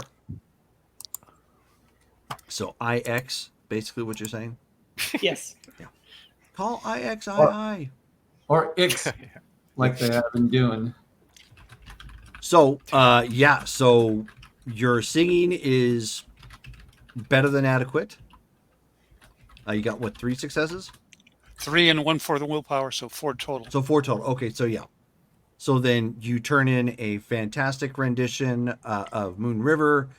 The violin does steal the show, but it's good. Yep.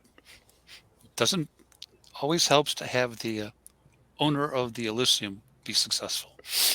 Yes. Good point. With her history. And with that, Andromeda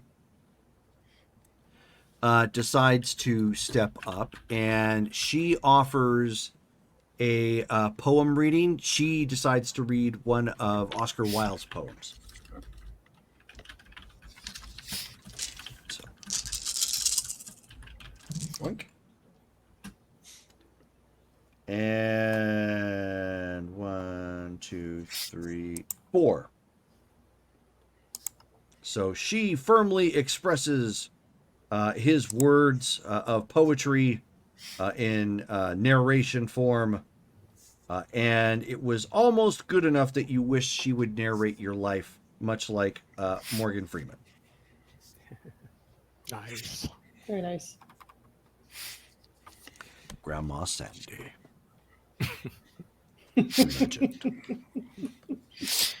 Woo indeed. So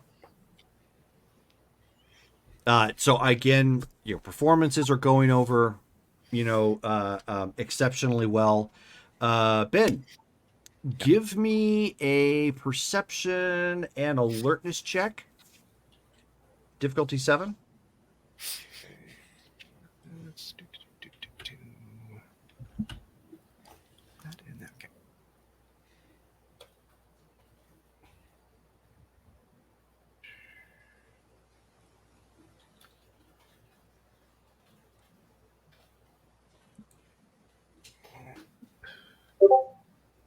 Failure. I'm going to re-roll that. Okay. Starting off strong. Don't forget your Osprey. Only if he has it up. In this case, I don't, because Are you of going to spend all your the... willpower? Well, you know what? No, I'm not going to spend willpower. Okay.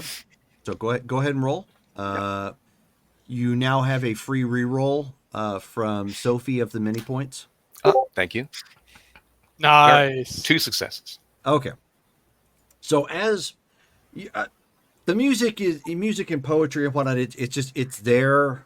It's a little bit of a distraction, but with everything that you've had going on in your life, like you voiced, the night before, you could do without it. Yeah. Yeah. You don't need to be here. The only thing you're really concerned with at this point is just making sure everything goes off without a hitch. And as everybody's like applauding, you feel something in your pocket. I Like you got your keys, you got your usual stuff, but then you're like, that sits a little odd, and you're like kind of pat down, and you hear a little crumple, and you're like, the heck is that? pull it out, see what it is. Okay. It's a scrap piece of paper, and on it reads Lex Talionis.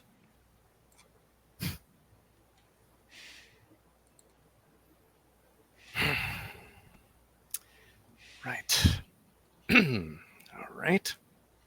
Puts that back in his thing, and then he looks around to see if anybody is invisible, and he tries to use aura perception for that. Sure, go ahead.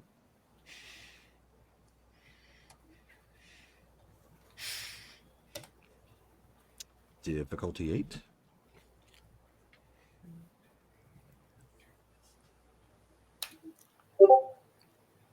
Four successes. Not a lot of successes shown in the die, but 2 10s will do it. Yep. Okay. Boom. So you look around, worried at this point because someone snuck a piece of paper clearly into your pocket. Mm-hmm. But you don't see anybody invisible in here. Okay. Room looks all clear. All right. Does the handwriting on Lex Talionis look like more or less the handwriting that was on his windshield? Oh, no. Mm-mm. No? Okay. Nope.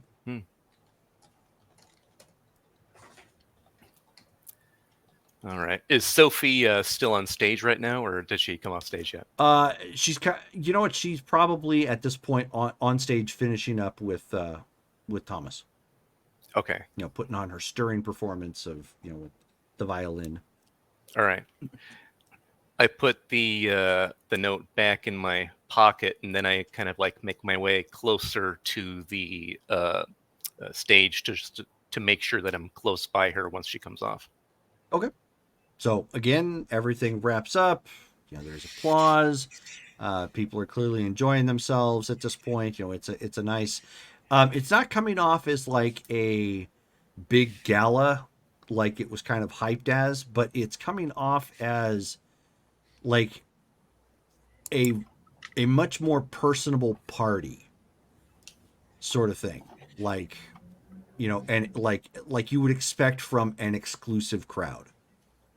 Like the people who are here were supposed to be here, sort of thing. It wasn't marketed as like a big what to do, and the more people that showed. So in that way, it's feeling a lot more like a personal victory.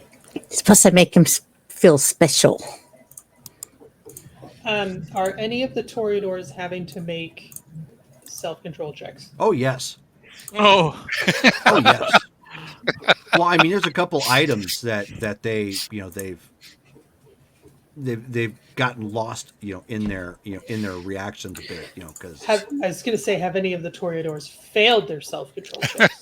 Yes. Yeah. Are any of them standing there drooling? Not currently, no. It's because Colin still has his shirt on. Oh, yes. Good point. The avalanche.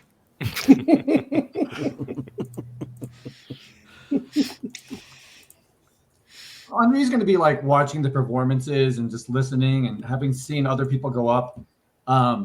He's going to go up to Ben and just like, Benjamin, can I ask you a question? What you need, Henri? So I have a small skill in acting that I have done in the past. Is this an appropriate time to share maybe a French poem or a French story as for acting? It might depend on the story. What's it about? It's about Blanchette. It's an American. Once was a man from Nantucket. It's the Little Red Riding Hood. Oh. The big bad wolf, huh? Yes, it's a big bad wolf. I was just thinking of what just happened last week, and the bad wolves. I thought it would maybe as appropriate. But You I want. know, maybe ask Sophie that question. She'll Could I be better at knowing. I mean, there is also the French version of the little Cinder girl, the Cinderella, and the Sleeping Beauty. They are these are all French. When I was a boy, I have acted these before. So, but if you think I should talk to Sophie, I did not know if I should bother Sophie or not with this. I think she's gonna know better if having one more like entertainer is a good idea or not. So yeah, ask her. All right, I will do this. Thank you. Merci beaucoup. And then I walk over to Sophie, who I'm sure is very close. Yeah, she's just getting off the stage at this point with her So, Stradivarius in hand. I'm gonna wait for all the people to come up, shake her hand, greet her. I'm just gonna stay out of the way. Sure. And then when she walks back over towards Ben, I'm like, oh, this is fantastic. You're playing amazing skill. I do not think I've heard you perform before. Oh, really? Well, I suppose we don't have too many occasions for that lately. So in the spirit of this, I do have some acting skill. I could perform a French poem. No, a French story. I guess would be a short story, fable. The Red Riding Hood, or the Sleeping Beauty, or the Cinderella Girl. Aren't those old tales generally pretty dark? The original ones? They are, yes. Are Joyful, is that what you're looking for? are there any that have more of a happy ending? Sleeping Beauty, when she awakes, it is a happy ending. Oh, okay. All right. Sure. Love to see what you can do. Cinderella is nice as well. I But seem to recall something about chopping feet in that one. Maybe we'll stick to the other. the one stepsister has to remove her heel, and the other stepsister has to remove her toes. And let's do the Sleeping Beauty. That sounds safe. Okay, if this is all right, do I just go and say hello? So, does someone introduce me? Or? I don't know if Jerome, did we have any like announcers, like an MC or anything? No, it was mostly just you. Okay. Well, I'll go ahead and introduce him Okay. and give him the stage. Okay. So, And I'll put the violin back on the stand. all right. So everybody kind of sits down, and wait for the reaction. At this point, Thomas, your sire, leans in and he says, "Oh, dear my."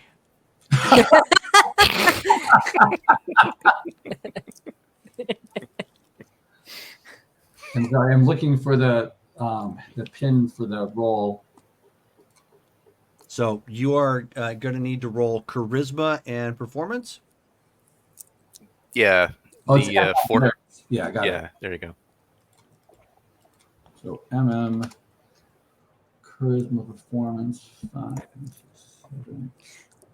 And burn a willpower, Rachel says. Okay. Yeah. 9. I have 2 specialties.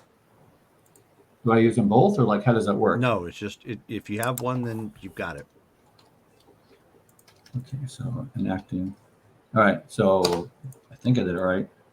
Wow. 5 successes. Nice. And spending a willpower on top of that, so 6. Okay. Sweet. So I just go off of the old French version of it, which is like more along. It is along the lines of like Grimm fairy tales, where but it's still how she wakes from her kiss and everything. But I go into voices when I'm like, I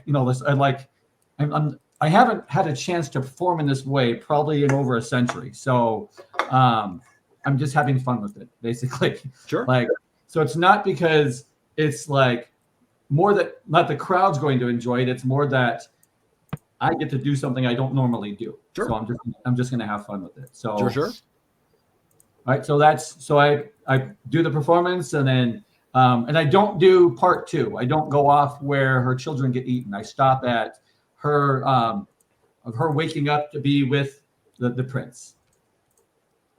Okay. And then living happily ever after at that point. So because specifically when the Baron said let's not do the darker version, I'm like, oh, then let's cut off part 2. Gotcha. So you understand that in the original story of Sleeping Beauty, while she was put to sleep by magic, she was actually constantly R-worded by the king who came across her and gave birth to her children, as well as being asleep the whole time, right?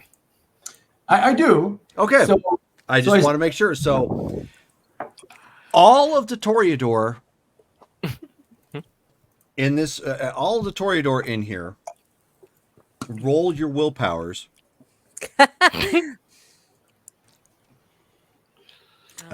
He had 7, so at a difficulty 9. Because he does such a beautiful job of making you horrified.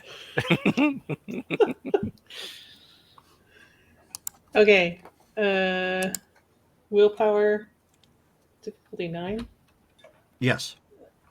I tried Wait, to pass. wait, did you say willpower? I do. Willpower. Oh, great. And it's your available willpower. Wow, Great. Steven.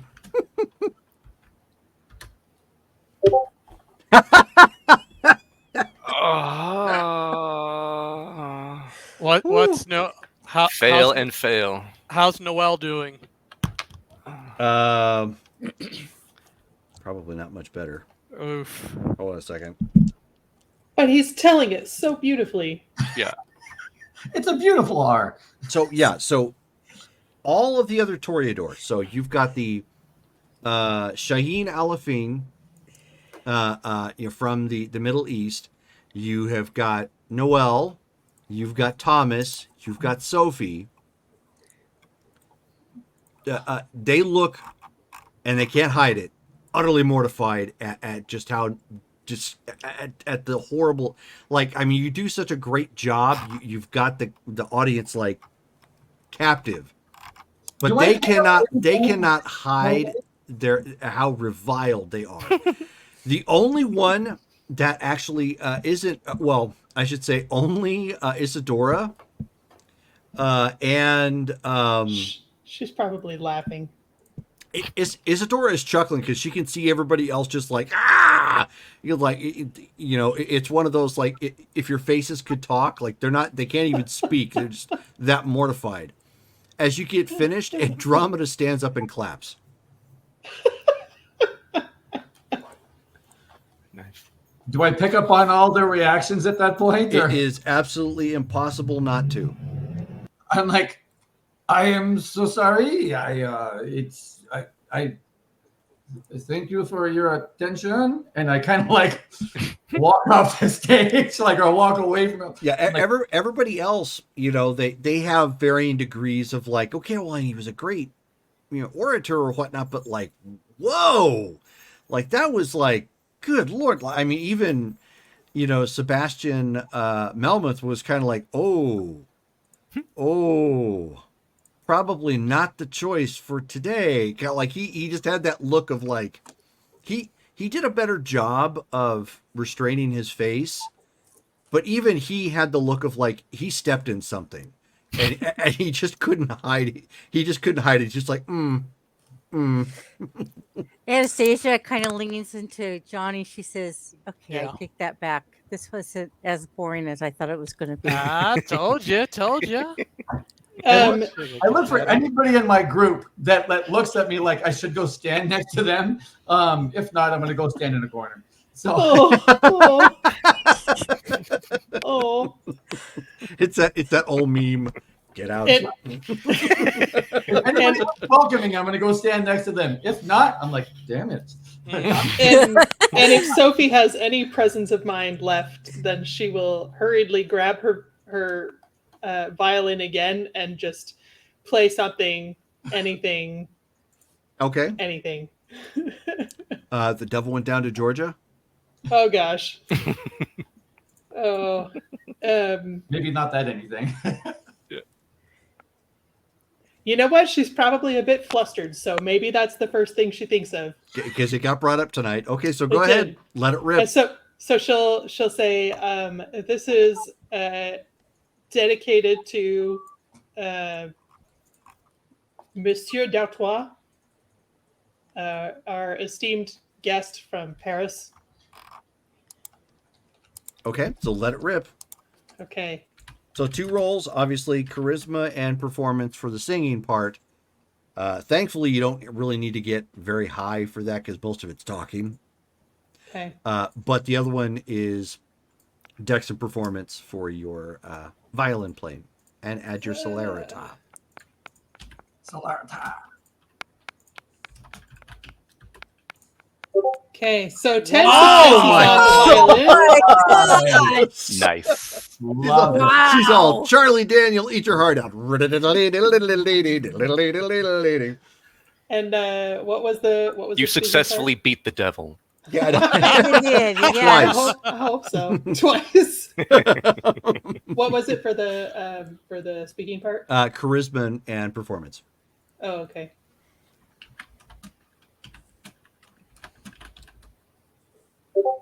Four successes on that. Wow. Still, Nice. yeah, okay. So Okay. So that was I mean at that point, all the most of the Toreador, they're just happy not to end on that note. That's what I was going for. Now they start off confused because most of them don't, even though they're artists, they don't know what it is that you're doing. Isadora is laughing at this point, like buckling up against the wall as you throw the Hail Mary to try and save everything. And you chose Devil Went Down to Georgia. She wasn't there for whatever conversation you had. So she's just like, half of that went over her head and she's like, what have I created? But this is glorious sort of thing. And she's just laughing. And then you rip into it. Like there's smoke coming off this Stradivarius. It was just like, just like nailing everything. And like 2/3 of the song, Noel finally recovers and he has to lean into Thomas and he's like, he basically asks, is that the song? And she's almost done.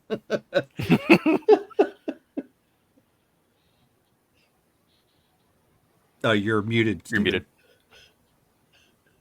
Thomas would just lean back and go, "It's an excellent version. I've never heard it quite performed that way." And so at that point, there's more applause. There's clap. Andromeda is clapping at this point. She's giving credit where credit's due. The others are, giving standing O's for that. It was a great performance, but mostly because it's clearly ending on a better note for them. It's not mortified. It's a little weird. Again, they don't get the whole like, why did the devil decide he needed to get into a music contest with some hillbilly in the middle of the South? But okay. So Sophie will ask for another round of applause for all of the performers tonight. Okay, so I mean they all applaud. They are all polite, And then, doing their thing. I mean, even Opal at this point is giving it like the polite golf clap sort of thing, just like good performances. Henri's a little mad with himself because he still doesn't understand the whole humanity thing. So he thought that this story would work, Right. but nope.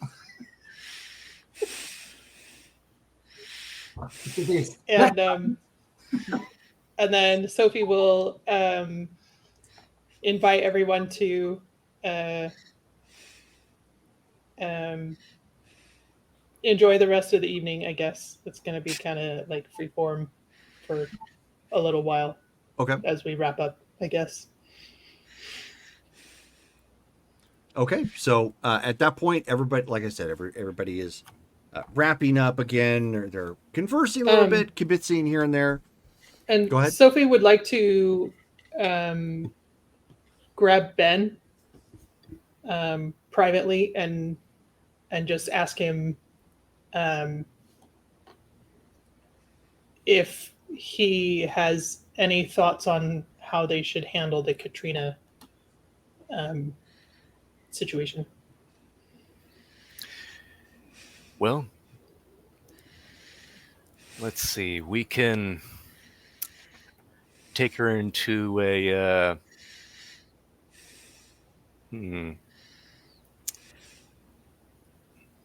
like Ben's thinking about it. Hold on a second.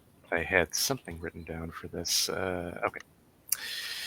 Yeah, that's right. Okay, so he's like, you know, we don't really have to help her, right? I mean, if she's looking for that stuff, but if push comes to shove, then I'll deal with it. I don't need you to like referee or arbitrate or any of that stuff. I'll talk to her if she finds her way. Okay, so we just leave it as it is? Yeah, it'll be a personal thing. I'll deal with it if it happens. Okay. All right, that's good enough for me. How are you doing? Well, it's empty, but yeah, I got rid of the mirrors in the house. Make sure that's all right. Let Cindy know what's going on. By the way, the Gaia, she managed to actually get a couple of them. I don't know if she told you that or not. Oh. Actually, I did hear about that. Wonder if it'll be the deterrent that we hope it will. I mean, we've got to find out why and then what we're going to do about it sooner rather than later. Like, as soon as this thing's done, honestly, it's got to be top priority, and you know why. Of course. You didn't hear anything from Mr. V, did you? Not yet, no, but sent a message using one of his people. Do you happen to... You can speak to animals in here. Yeah, of course. Right. Cuddles. Right. Right. Yeah, so you know that the mountain lion is named Doofus? Did you know that? I was aware. Okay. So It's quite Doofus, the name. Yeah. So made sure to send a message through him. We've got birds that are going to be headed down south to do some recon, see if they find anything. So haven't heard anything back from him yet, but it's only been a night. So Okay. All right. Jerome, remind me the phones are back online? Yes. Okay. All right. Well, They're still in a temporary condition because the tower hasn't been completely fixed, but they've got the network back up. okay.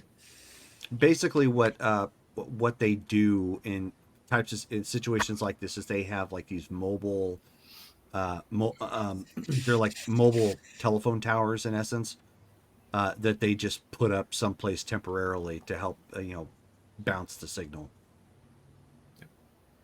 Okay. Well, hopefully the phones will be more reliable soon, and we can get all of that sorted out. right. Glad we haven't had any of those guests yet. Maybe they saw all the security and decided nope after what happened last time. You'd only hope.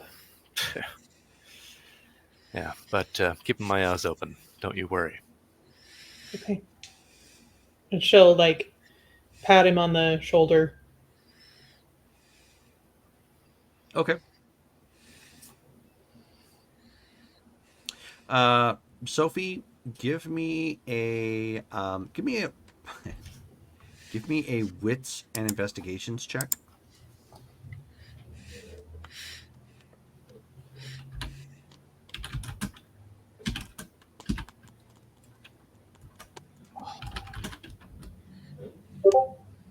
One. One. So as you look down at your hand, just happenstance because you felt something odd on it. You don't see anything, but you can feel like some sort of like substance on your fingertips, and it came just after you had touched Ben. It's it's not like slimy or anything, but it just like it has a little bit of stickiness to it. Is it any color? It is not. Does it have a smell?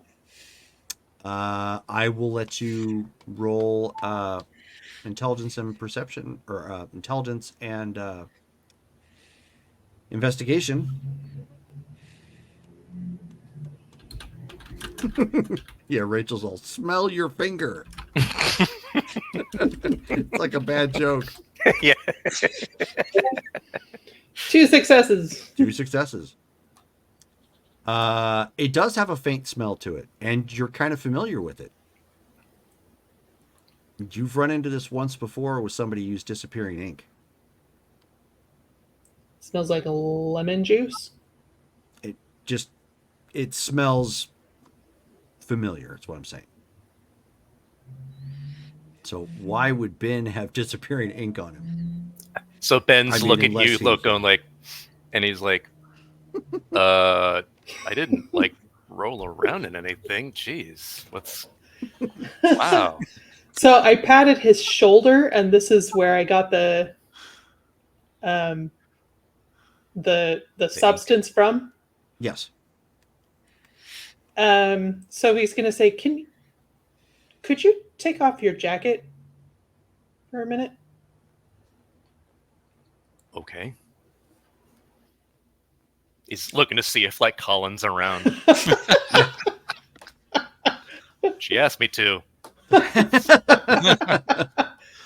I mean, Colin is clearly around. Again, he's just playing the role of dutiful ghoul. Yeah. So then he goes ahead and looks at it and is like, is there something on it? She's gonna try and inspect it and like sniff it in a couple of spots, and then like look for anything unusual. Sure, go ahead. Perception and investigation. You know what? Let's roll heightened senses for. Okay. So smell, your sniffer. Oh, you know what? Actually, let's do spirit's touch on the jacket. You're not gonna. I can tell you right now, you're not getting an impression from it. Okay, fine. Okay. You'll just get Ben's brooding nature. Ben is broody. Ben's also gonna look at it, and he's actually gonna hang so that we can both see it easily. He's gonna like hang it on like a loose, empty like chair, sure, so that we can see it. And then he's even gonna bring out like his phone and turn on the flashlight and see if he can like see any reflection off of the stuff, if it's like some sort of writing. And he's gonna use his heightened senses sight to take a look at it too.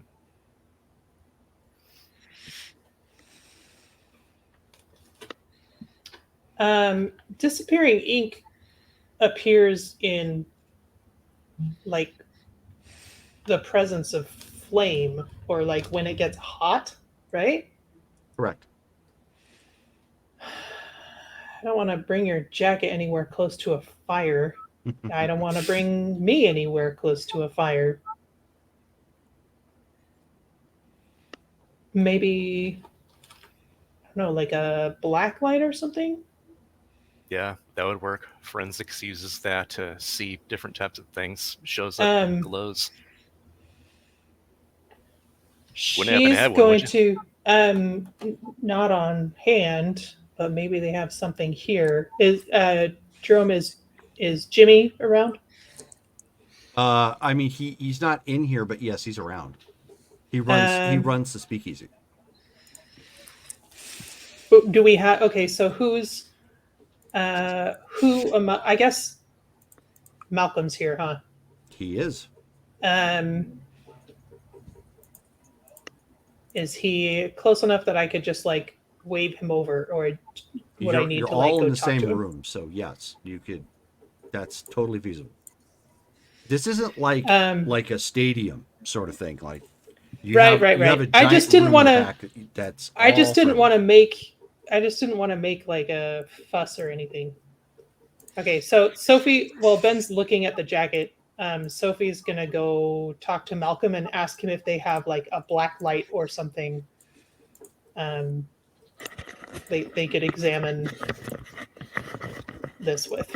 Uh, so yeah, I mean, he was just kind of watching what was going on. He says, I mean, we can go get one. We've got one for stamps for the club. I mean, sure. Could you maybe take Ben to go check it out? I don't want to make a stir. That's not a problem. So he just motions Ben to come following him. Yeah, go ahead and follow. Okay. So he Sophie will takes stay you. behind with the party. Sure. He takes you, out onto the casino floor. There are still people out there like gambling and doing their thing and having fun. It's a smaller crowd, so it's not quite as loud, but it's still pretty active. He takes you across the gaming floor of the casino and whatnot, and then into where the club is at, which there isn't anybody in the club at this point, so it's just him and a couple staff members. So he brings you and your coat up, with a black light and shines it on your coat, and you can see some smears like on the back of your coat. Okay. It's not heavy. I mean, a good wash will get it out. Okay. And then he goes ahead and pulls out that note again to see if the Lex Talionis is still showing, or did it disappear? No, it's still there. Okay. Huh. Strange. Can you tell what that stuff is on the jacket? He says it looks like it's it's coming up as a fluorescent. Right. So clearly it can be seen under blacklight. Does it? So then, Ben's looking at it too. Does it look like somebody put their hand on it, or somebody just kind of wiped some of it on Ben's shoulder? It looks like it's probably across both your shoulders at this point. Across both. Do we see any like handprints, or they're just like smears? Yeah, okay. It's just some smear at this point. Shine a light on your jacket. Just make sure. On mine? Yes. So he motions somebody over to shine a light on the back of the jacket and doesn't see anything. Okay. All right. Shine it over Ben in general. You know just, like, what? all around him. How about said you? Sophie from across the building. Right. Like, shine it on every part. Let's see. So actually, he's going to be like, okay, you know what? I need to dump that jacket. We need to make everyone have the guards be more on their lookout, because I did not do that, obviously, and somebody did put a note in my pocket. I thought it was one of us, but this might be just some jerk knowing that they can get close. You know what I mean? Yeah, no, I completely know. So he shines the light, they put the light on you. And yeah, there's some traces of it around that pocket that the note was in too. Okay. Yeah, okay. We might be dealing with Sabat, so just keep all guards on alert.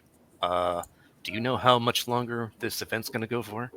No, I don't. It's kind of up to Sophie, but I mean, I'm sure we can coordinate something. That's not an issue. Yeah, we might want to wrap this up sooner rather than later, just in case this is just the beginning of something to come, you know? All right, I'll start spreading the word. Got it. So he takes his coat back and then starts heading back into the party looking for Sophie. And so let me. So when you asked about the, did you check the note under the light, or did you check or was it the? You just checked it to see if it said Lex Talionis. I just checked to see if it said Lex Talionis, Okay. but like I would have been like holding it in my hand, so if they were shining a light probably would have like passed over it if they were shining on all of Ben. Oh, okay. Yeah. So I mean, if that's the case, you can see that there's something else on the letter. Okay. Or on then, the paper, I should say. Then he like brings it like kind of closer to the light before he heads off to see like what it actually says. Okay. It's an address. Okay. Do I recognize that address offhand? No. I go ahead and as I'm walking away, I put that into Google Maps on my phone and see what that brings up. Okie doke. Sec. Do.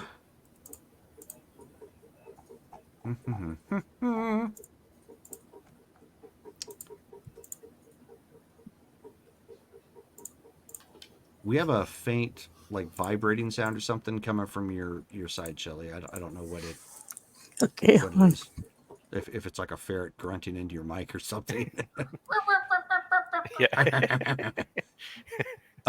The address is actually to the Immigrant Lake County Campground.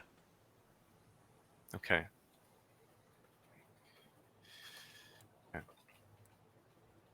All right. And with that, yeah, I start heading towards Sophie so I can find her. Okay. So you go walking back in.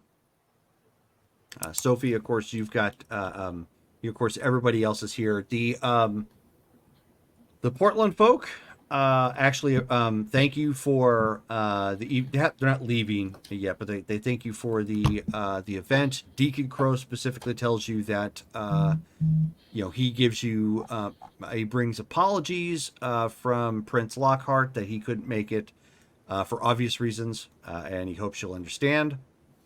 This was not a personal dig at you by any means. Sophie will indicate that he should relay her regards. And he will. You would also note that Amira Kadir was, despite some of the things that took place, was thoroughly amused by everything that happened tonight. And she wishes to discuss with you at a later time, perhaps up in Portland, more about this Anarch thing and why is it so different from the Camarilla.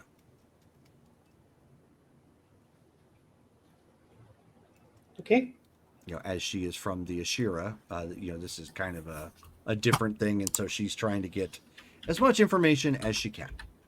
Another exchange student situation. Basically.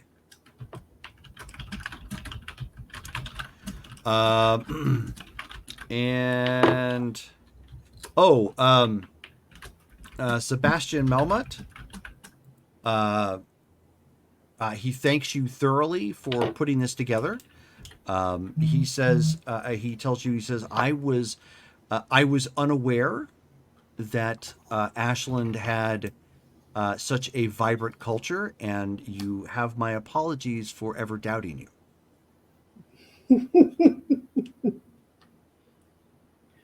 Well, I'm glad to hear that, and perhaps you will join us again during the Shakespeare season. We would love to share that part of the city with you. I just may, but please also consider this an invitation to San Francisco anytime that you wish to visit. I would love to entertain you at my club. Why, thank you.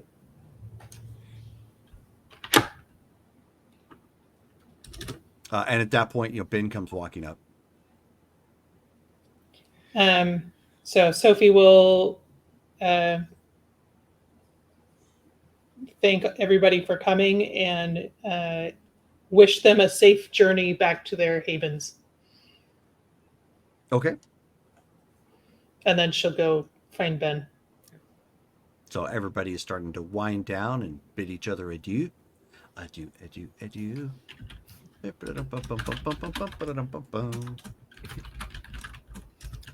So Ben walks up to Sophie and he goes, okay, so invisible ink, apparently, and this note was put in my pocket. It's got an address to Immigrant Lake County Campground.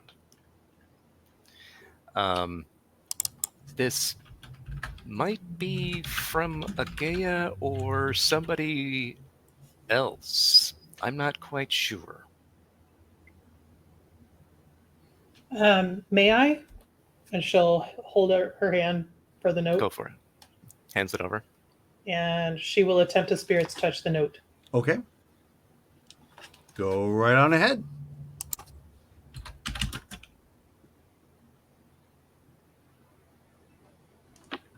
Difficulty was Lots. 8. No, I don't know. Let me take a look real quick. Okay. I It's didn't write that it's down. 100. I hope not. Just spend a willpower. You'll get it. She has an infinite supply. I was going to say, what willpower? At this I have point. a little bit left, but she's gonna be. What happens when you're out of willpower? You turn into a potato. Bad things. Well, for her, Brittany's like, I don't see a problem with that. I love potatoes. Like, oh boy. That's the magic word. Your husband turns into a pumpkin Oh no! and the abs deflate. Oh, No! Oh, we've Fate got worse than we death. have a sound bite for that. Here's some JoJo. Oh no! So where is? Okay, that's not. Oh, it's all the way up to the top. Hang on a second.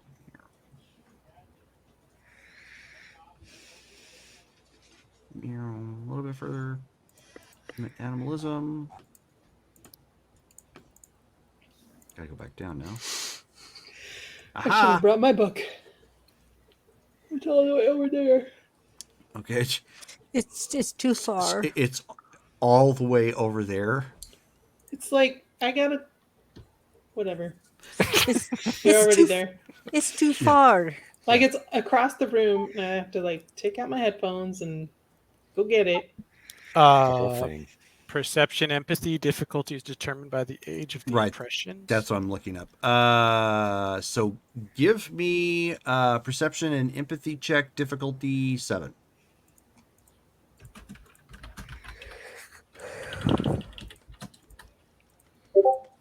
Five. Nice. Nice. Okay.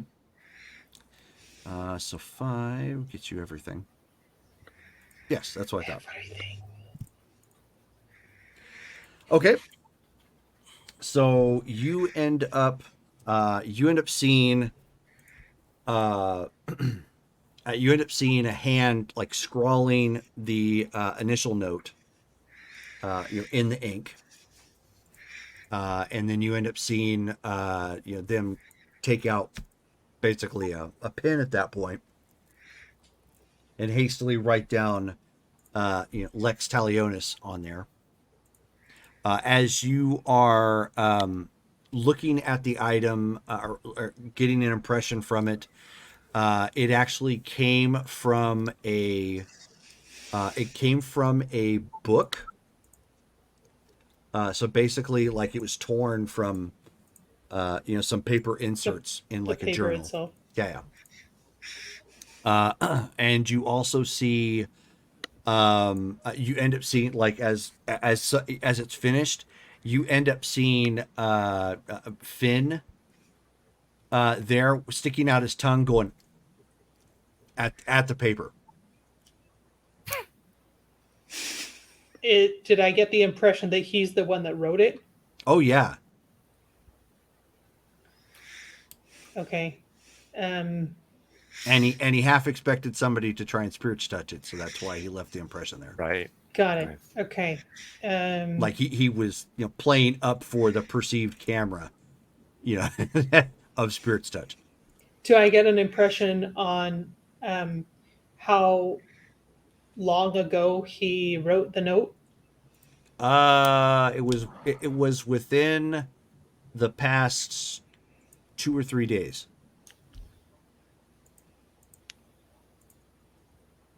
And the attack was 2 nights ago? 2 nights ago at this point, yes.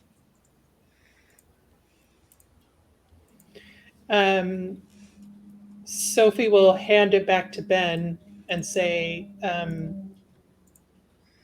this is courtesy of Mr. Boston. But he wrote it around the time of the attack. Or maybe before? And I don't know what to make of that.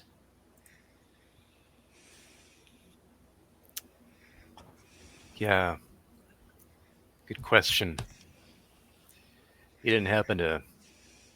Should have been more in the up and up in here. You didn't happen to read his aura when he was talking to us, did you?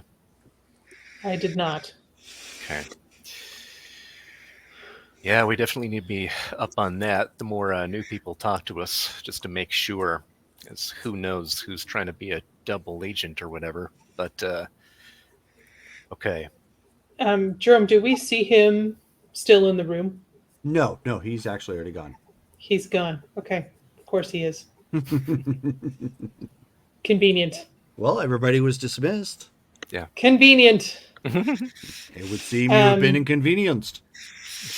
If you could hold that thought, I need to catch Mr. D'Artois before he heads out. Right. Do your Baron thing. I'll be ready.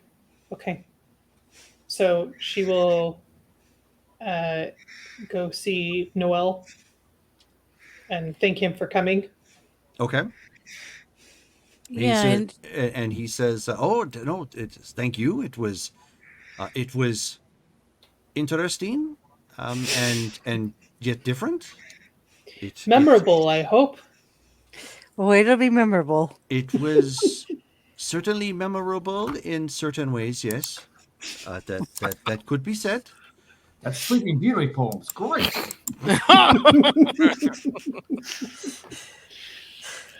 He says, "Is now an okay time to speak?" Yes. I get the sense that there is some urgency currently now, so I do not wish to take you. I do not wish to keep you very long. Thank you. Yes. What's on your mind? So at this point, he kind of waves, Thomas off, and he's going to speak to the Baron, in private, which is basically, just like 10 feet off the other direction. And it's not like Thomas isn't going to walk away and then turn off specs on. So, right, it just is what it is. Yep. So he says, you are understanding of my background, yes? I have heard rumors. Yes, they are rumors that have persisted for several hundred years. Oh, Toreador do not forget easily, do they? No, they do not. This brings me to my question. Would you be amenable if I were to move to the Ashland? I would see it obviously as the proper gesture. I should speak to you as if I would speak to another prince. Yes. Suppose yes, that is fair procedure. You understand that we are an anarch city. We don't have any Camarilla resident. here. Yes, I understand that, and I think you can understand why I may wish to desire to move on.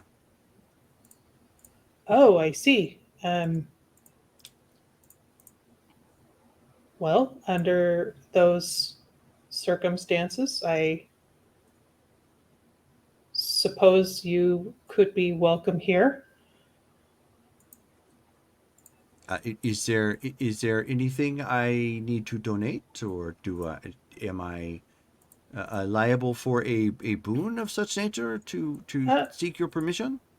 no, it's as simple as making your intentions clear and then um, doing one's part to keep the peace in the city and follow the rules.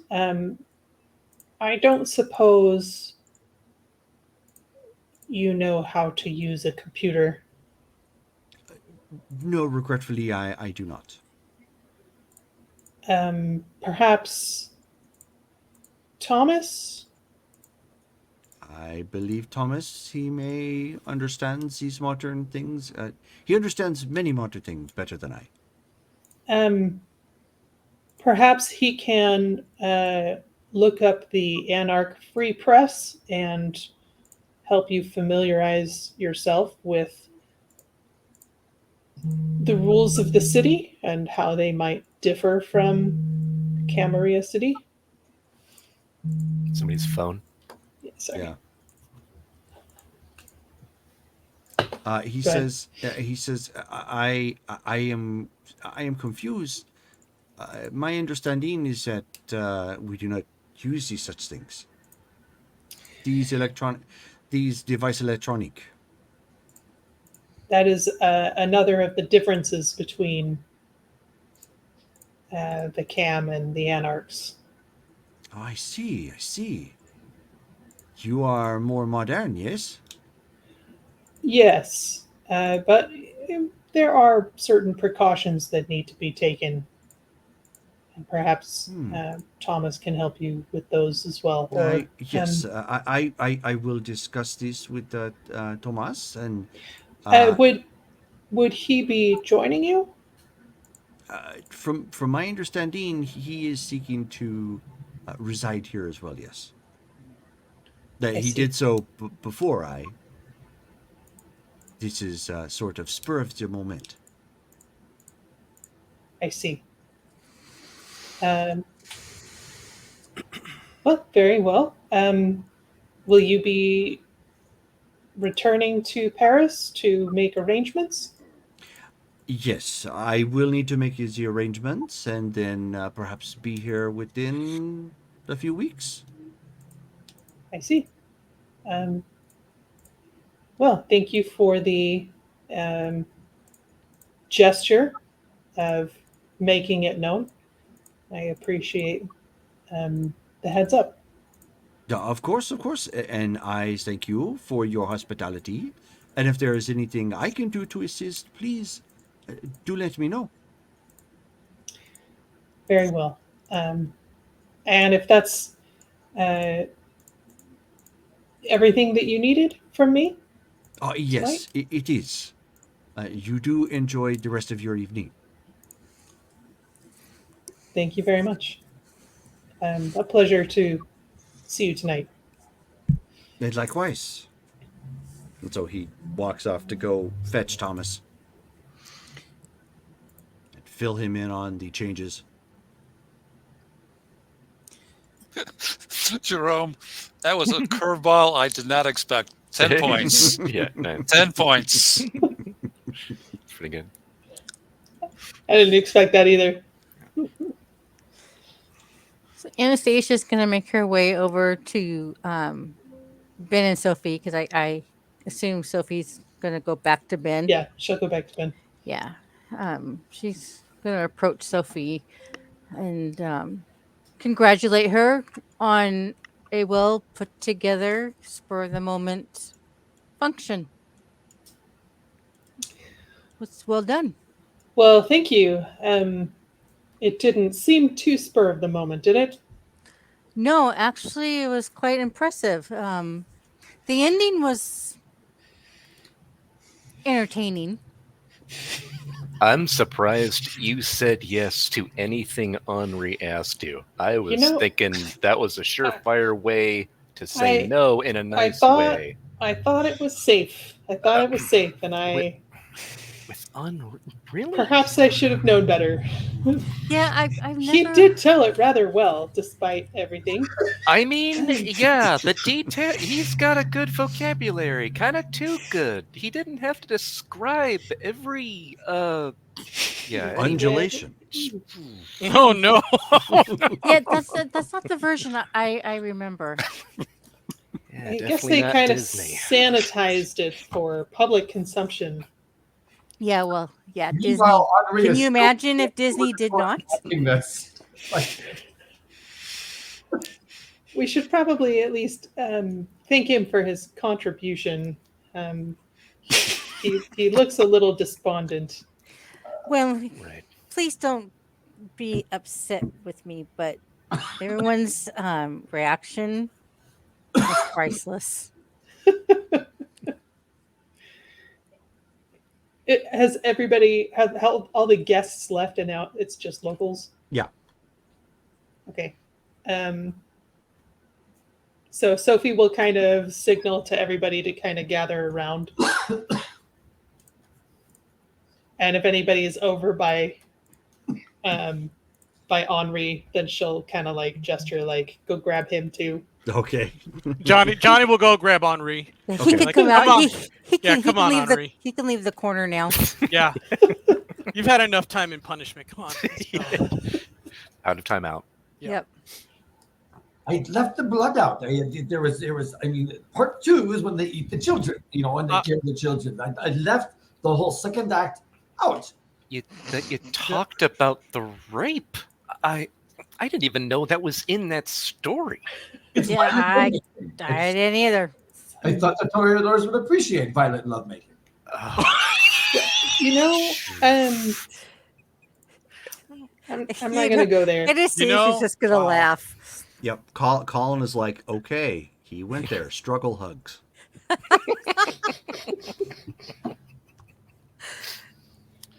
Well, that was an unexpected performance that you did. It was very You did quite well, masterful. in my opinion. This It is the was very- story. I thank you. This is the story how my father told it to us. So this is how we.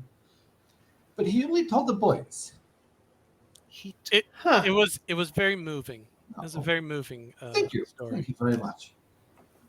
I will. So I will. In the future, I will. We will discuss what is permitted. Maybe I will give you a copy of what I am going to perform. that's a great idea. Let's maybe plan it in advance next time. I was just moved after hearing your music. It Appreciate. it did seem appropriate. It I was was. amazing. You're a I'm- really I'm good glad- actor. I'm glad that you participated. Now, if now that it's just us, I will mention that Mr. D'Artois has requested to move to Ashland, presumably with his child. So we can expect that in a few weeks, I suppose. All right. Fantastic. And Ben, do you want to talk about the other bit of news? Yeah, during the party, I got this reverse pickpocketed into my coat, and he holds up the Lex Talionis note. And then Sophie noticed I had some invisible link on my jacket. And there's some on here too, giving the address to the Immigrant Lake County Campground. So apparently this came from that O'Rourke guy, Finn. Oh, how many of Mr. you, talked to Boston. him? Yeah. No, yeah, I talked to him. He called me a chicken. But that's Yep. all right. He did. I did not meet him. No. So what I take it then he's a hunter. Then he likes to hunt werewolves. Well, he's Seems like it. gangrel, if I'm not mistaken. That's, Oh, gangrel. So yeah, no, they've got sort of an edge in Yeah. that department. they do. Oh, I miss Borgimus, by the way. Yeah. Yeah. Huh. Yeah, he's having a rough time adjusting to just being a vampire and all the weirdness. I don't know when he's going to come back, but anyway, yeah. So I'm planning on going up there. Nobody else got a note in your pocket, did you? Checks pockets. Sophie holds out her arms. Like, Yes, do you so see does- my dress? So does Anastasia. I mean, I'll whoever's got pockets, obviously. Yeah. I checked- I'll start patting down Anastasia. What's this note here? Huh. No, that's a cover. Yeah. Oh, whoops. Sophie's like, any pockets I have, I would definitely notice. Johnny's patting her down. He's like, "What's this note here?" That's the label. Oh. Inside my dress. Right here on the neck. So, That's my panties. Oh. Oh. Here, something is written here. Hold on. It That's says, my tush. "It says, do not back up. Severe tire damage."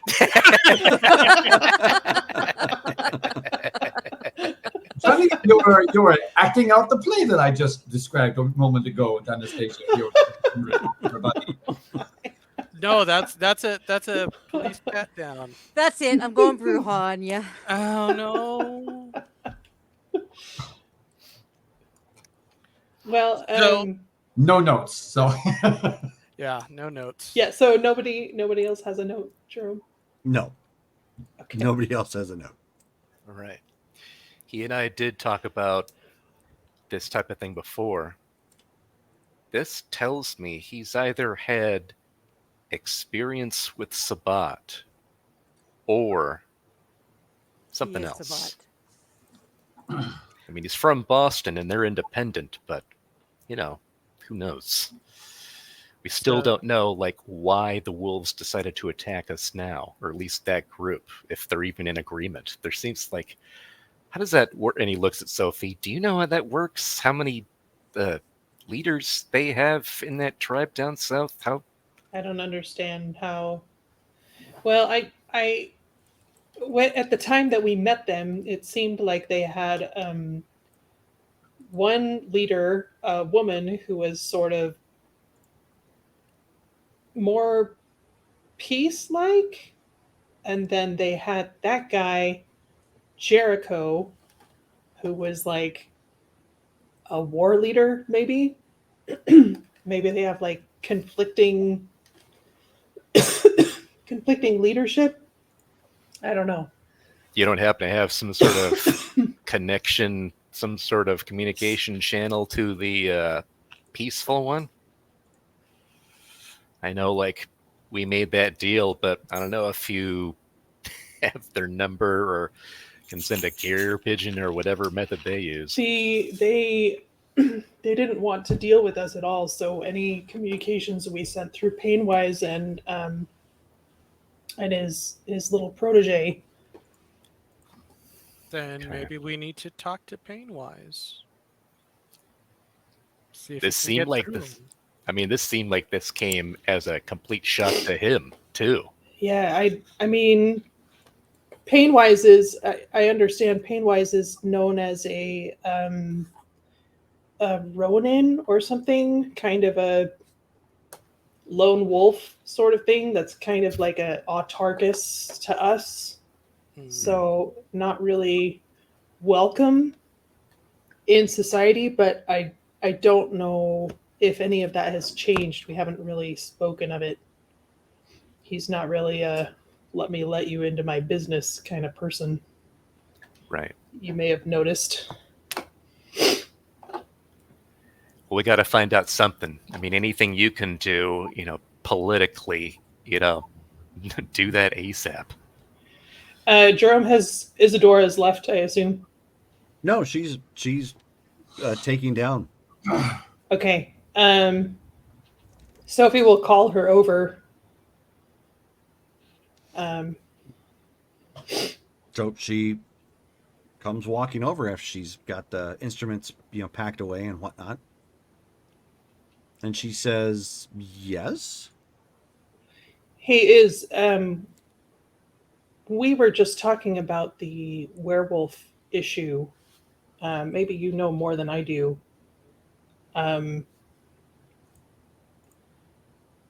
Ben got this note in his pocket um, with an address for the Immigrant Lake County campgrounds and the words Lex Talionis.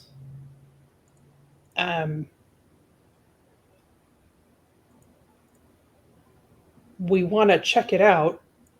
Do you know anything about the politics that have been going on between the wolves and maybe everyone else? Only what little that Painwise is. The heck was that? It might have been me. I'm making some weird noises. Okay. Well, because it sounded like it came from my side. That's why I was worried. Oh, yeah, I don't know. She says, only what little Painwise has talked to me about. But that Jericho has constantly been at odds with Persephone. And it sounds like whatever happened had something to do with that. And Persephone's the other leader of those wolves. She's their matriarch, for lack of a better term. Okay. Do you think maybe they were working without her approval? Do you think she's still in charge? If they openly attacked, then it means Jericho's in charge. That's what Painwise believes, and I tend to believe him. Okay. Okay. We have any word on Caleb? Caleb's going to live. Good. He is he's in stable condition right now, but they did a number on him. He barely got out with his life. Right. The wolves that attacked him initially were not wolves that I am familiar with. So do you think they were not from Immigrant Lake? No, we recognized Jericho in the fight. So Great. It means he's gone recruiting. So were these the same wolves that attacked them at the other night? That's what we're talking about. Yeah, they're all one. They're all one Yep. and the same, but they seem to have more now, or at least did. She says that clash, we took out 3 of their number, and then Agea and Trudy took out 2 more. And there were 7 who attacked us, right? Correct. So there are still 2 in the wind, at least. But if he's recruiting, that's There going to be might fixed be. relatively soon. Was Jericho one of the ones that one of the casualties? No, he was not. Okay. Of course. Was he at the attack? I'm sorry, you broke up. What was that?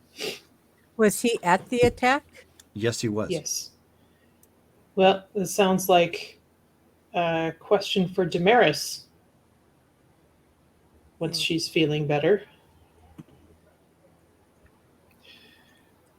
Yeah, if she can actually take a look with her trick, that'd be nice.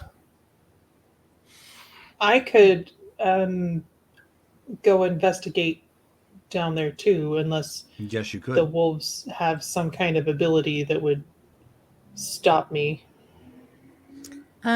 Maybe you should ask your friend Painwise. He If the doesn't. wolves, He doesn't know everything, and he's outside of their particular culture. So I don't know if they have something that would defend against that.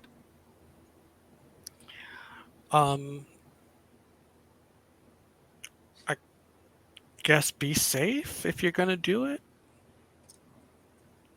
well, God, I almost course. said, let's call Ryan, but yeah, that would be a Persephone thing, You're not an Anastasia thing. Yeah, that's and so he doesn't know about that. Yeah. So, and he doesn't know about that either, probably. Okay. You think the wolves at the web would know anything? I mean, they were apparently attacked too, so I guess they weren't expecting this. But would they know how they defend against things? It's not like they're I'm with sure them they all the have time. their. I'm sure they have their own way.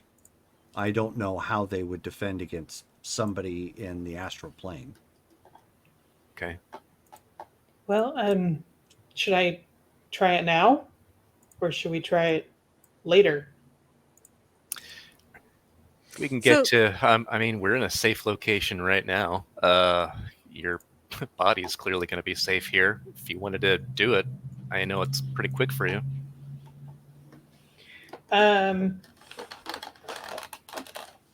Oh, I'm down a lot of willpower. Can I share my willpower with you? Unfortunately, Let's see. but the Oh, sentiment and is polite. psychic projection actually takes a willpower. So Yep.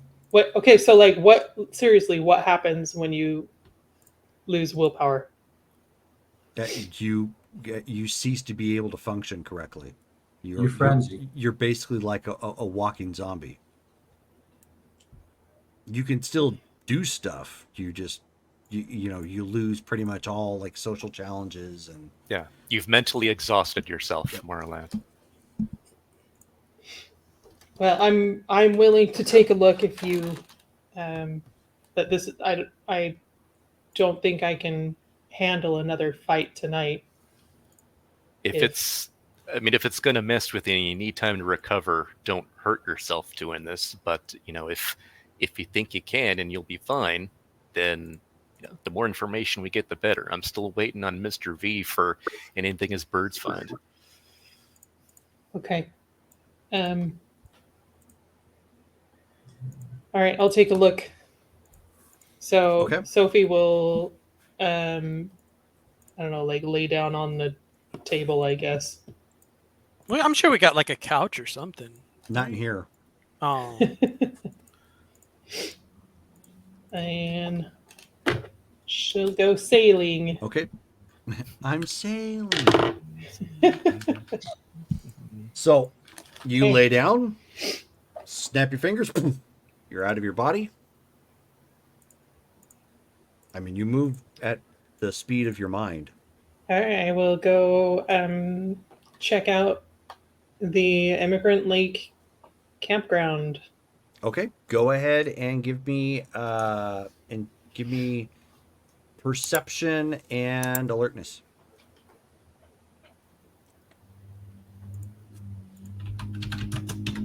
Difficulty Um, 6. Yes. Christopher Cross is now in my head. 7. nice! Wow. Woohoo. Okay. Doing great. So you are zipping all around the campground, looking and looking, and of course you see you see a bunch of open campsites. You see the one main building that's there for people. It's got like a restroom and basically a campground office.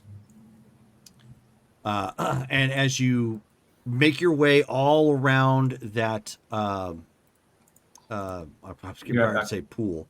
It's actually a lake. You make your way all around on the opposite side of the the park. Oh, pardon me. Basically, you were on the east side, or sorry, you were on the west side, and now you're going over to the east side. I was on the east bank, and I was on the west bank. Saying exactly the Mississippi. I know. You end up coming to a fairly large grotto of trees and brush around that area that didn't really stand out before. And when you zip in, it does now because you're just kind of combing over everything. And when you get in there, you can see that there's a like a stone that sits right in almost the middle of the property. There are some campfires lit. There are a couple of campers that are in here, and as you zip around, you can see. You remember Billy at this point, and Billy is actually shackled around his neck and his hands in a cage. He's a little bit older since you last saw him. And It's been a couple of years. It has been. And you end up seeing Persephone also in a cage. Oh, I was like, she's not dead? I wish. The Sadly. other Persephone, the first Persephone. Okay, can I get a body count? There are a total of let's see. So there's the two, Billy and Persephone. Then you've got three, two of which you don't recognize. You've seen Jericho once before. And then you end up, and you also see like 5 other people here you don't recognize. But they all seem to be acting indifference to Jericho and the other two. So Billy and Persephone, That's two two. unknown plus Jericho plus Yep. 5 others. Yep. So 2 plus 5 plus 2 plus 3 3 plus plus 5. 5 plus 2 plus 2. 1 plus 3 plus 1 plus 2. Can I do a aura sweep just to double check that they are all what I think they are? You absolutely can.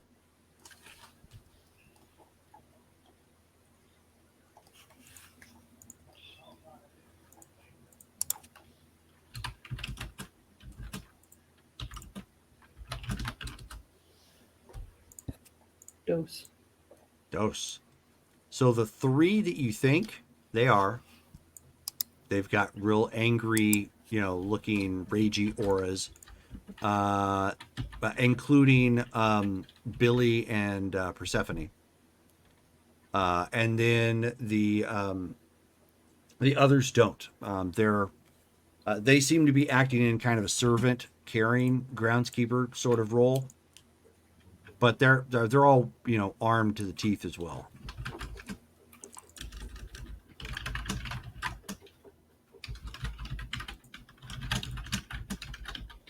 Okay. Cool. I will make a mental note of the way that it's laid out, Mm-hmm. and then I will zip back. Okay. Basically, if you look at the map and you look at the lake, the lake is kind of in a horseshoe configuration. The location you found is towards the tip of that horseshoe on the inside. So basically, On the inside of the horseshoe. Yeah. So the lake basically surrounds 3 sides of it. Oh, that's great. Okay. Well. Okay. Okay. And that is where we're going to stop for the night because we're at about 3.5 hours in.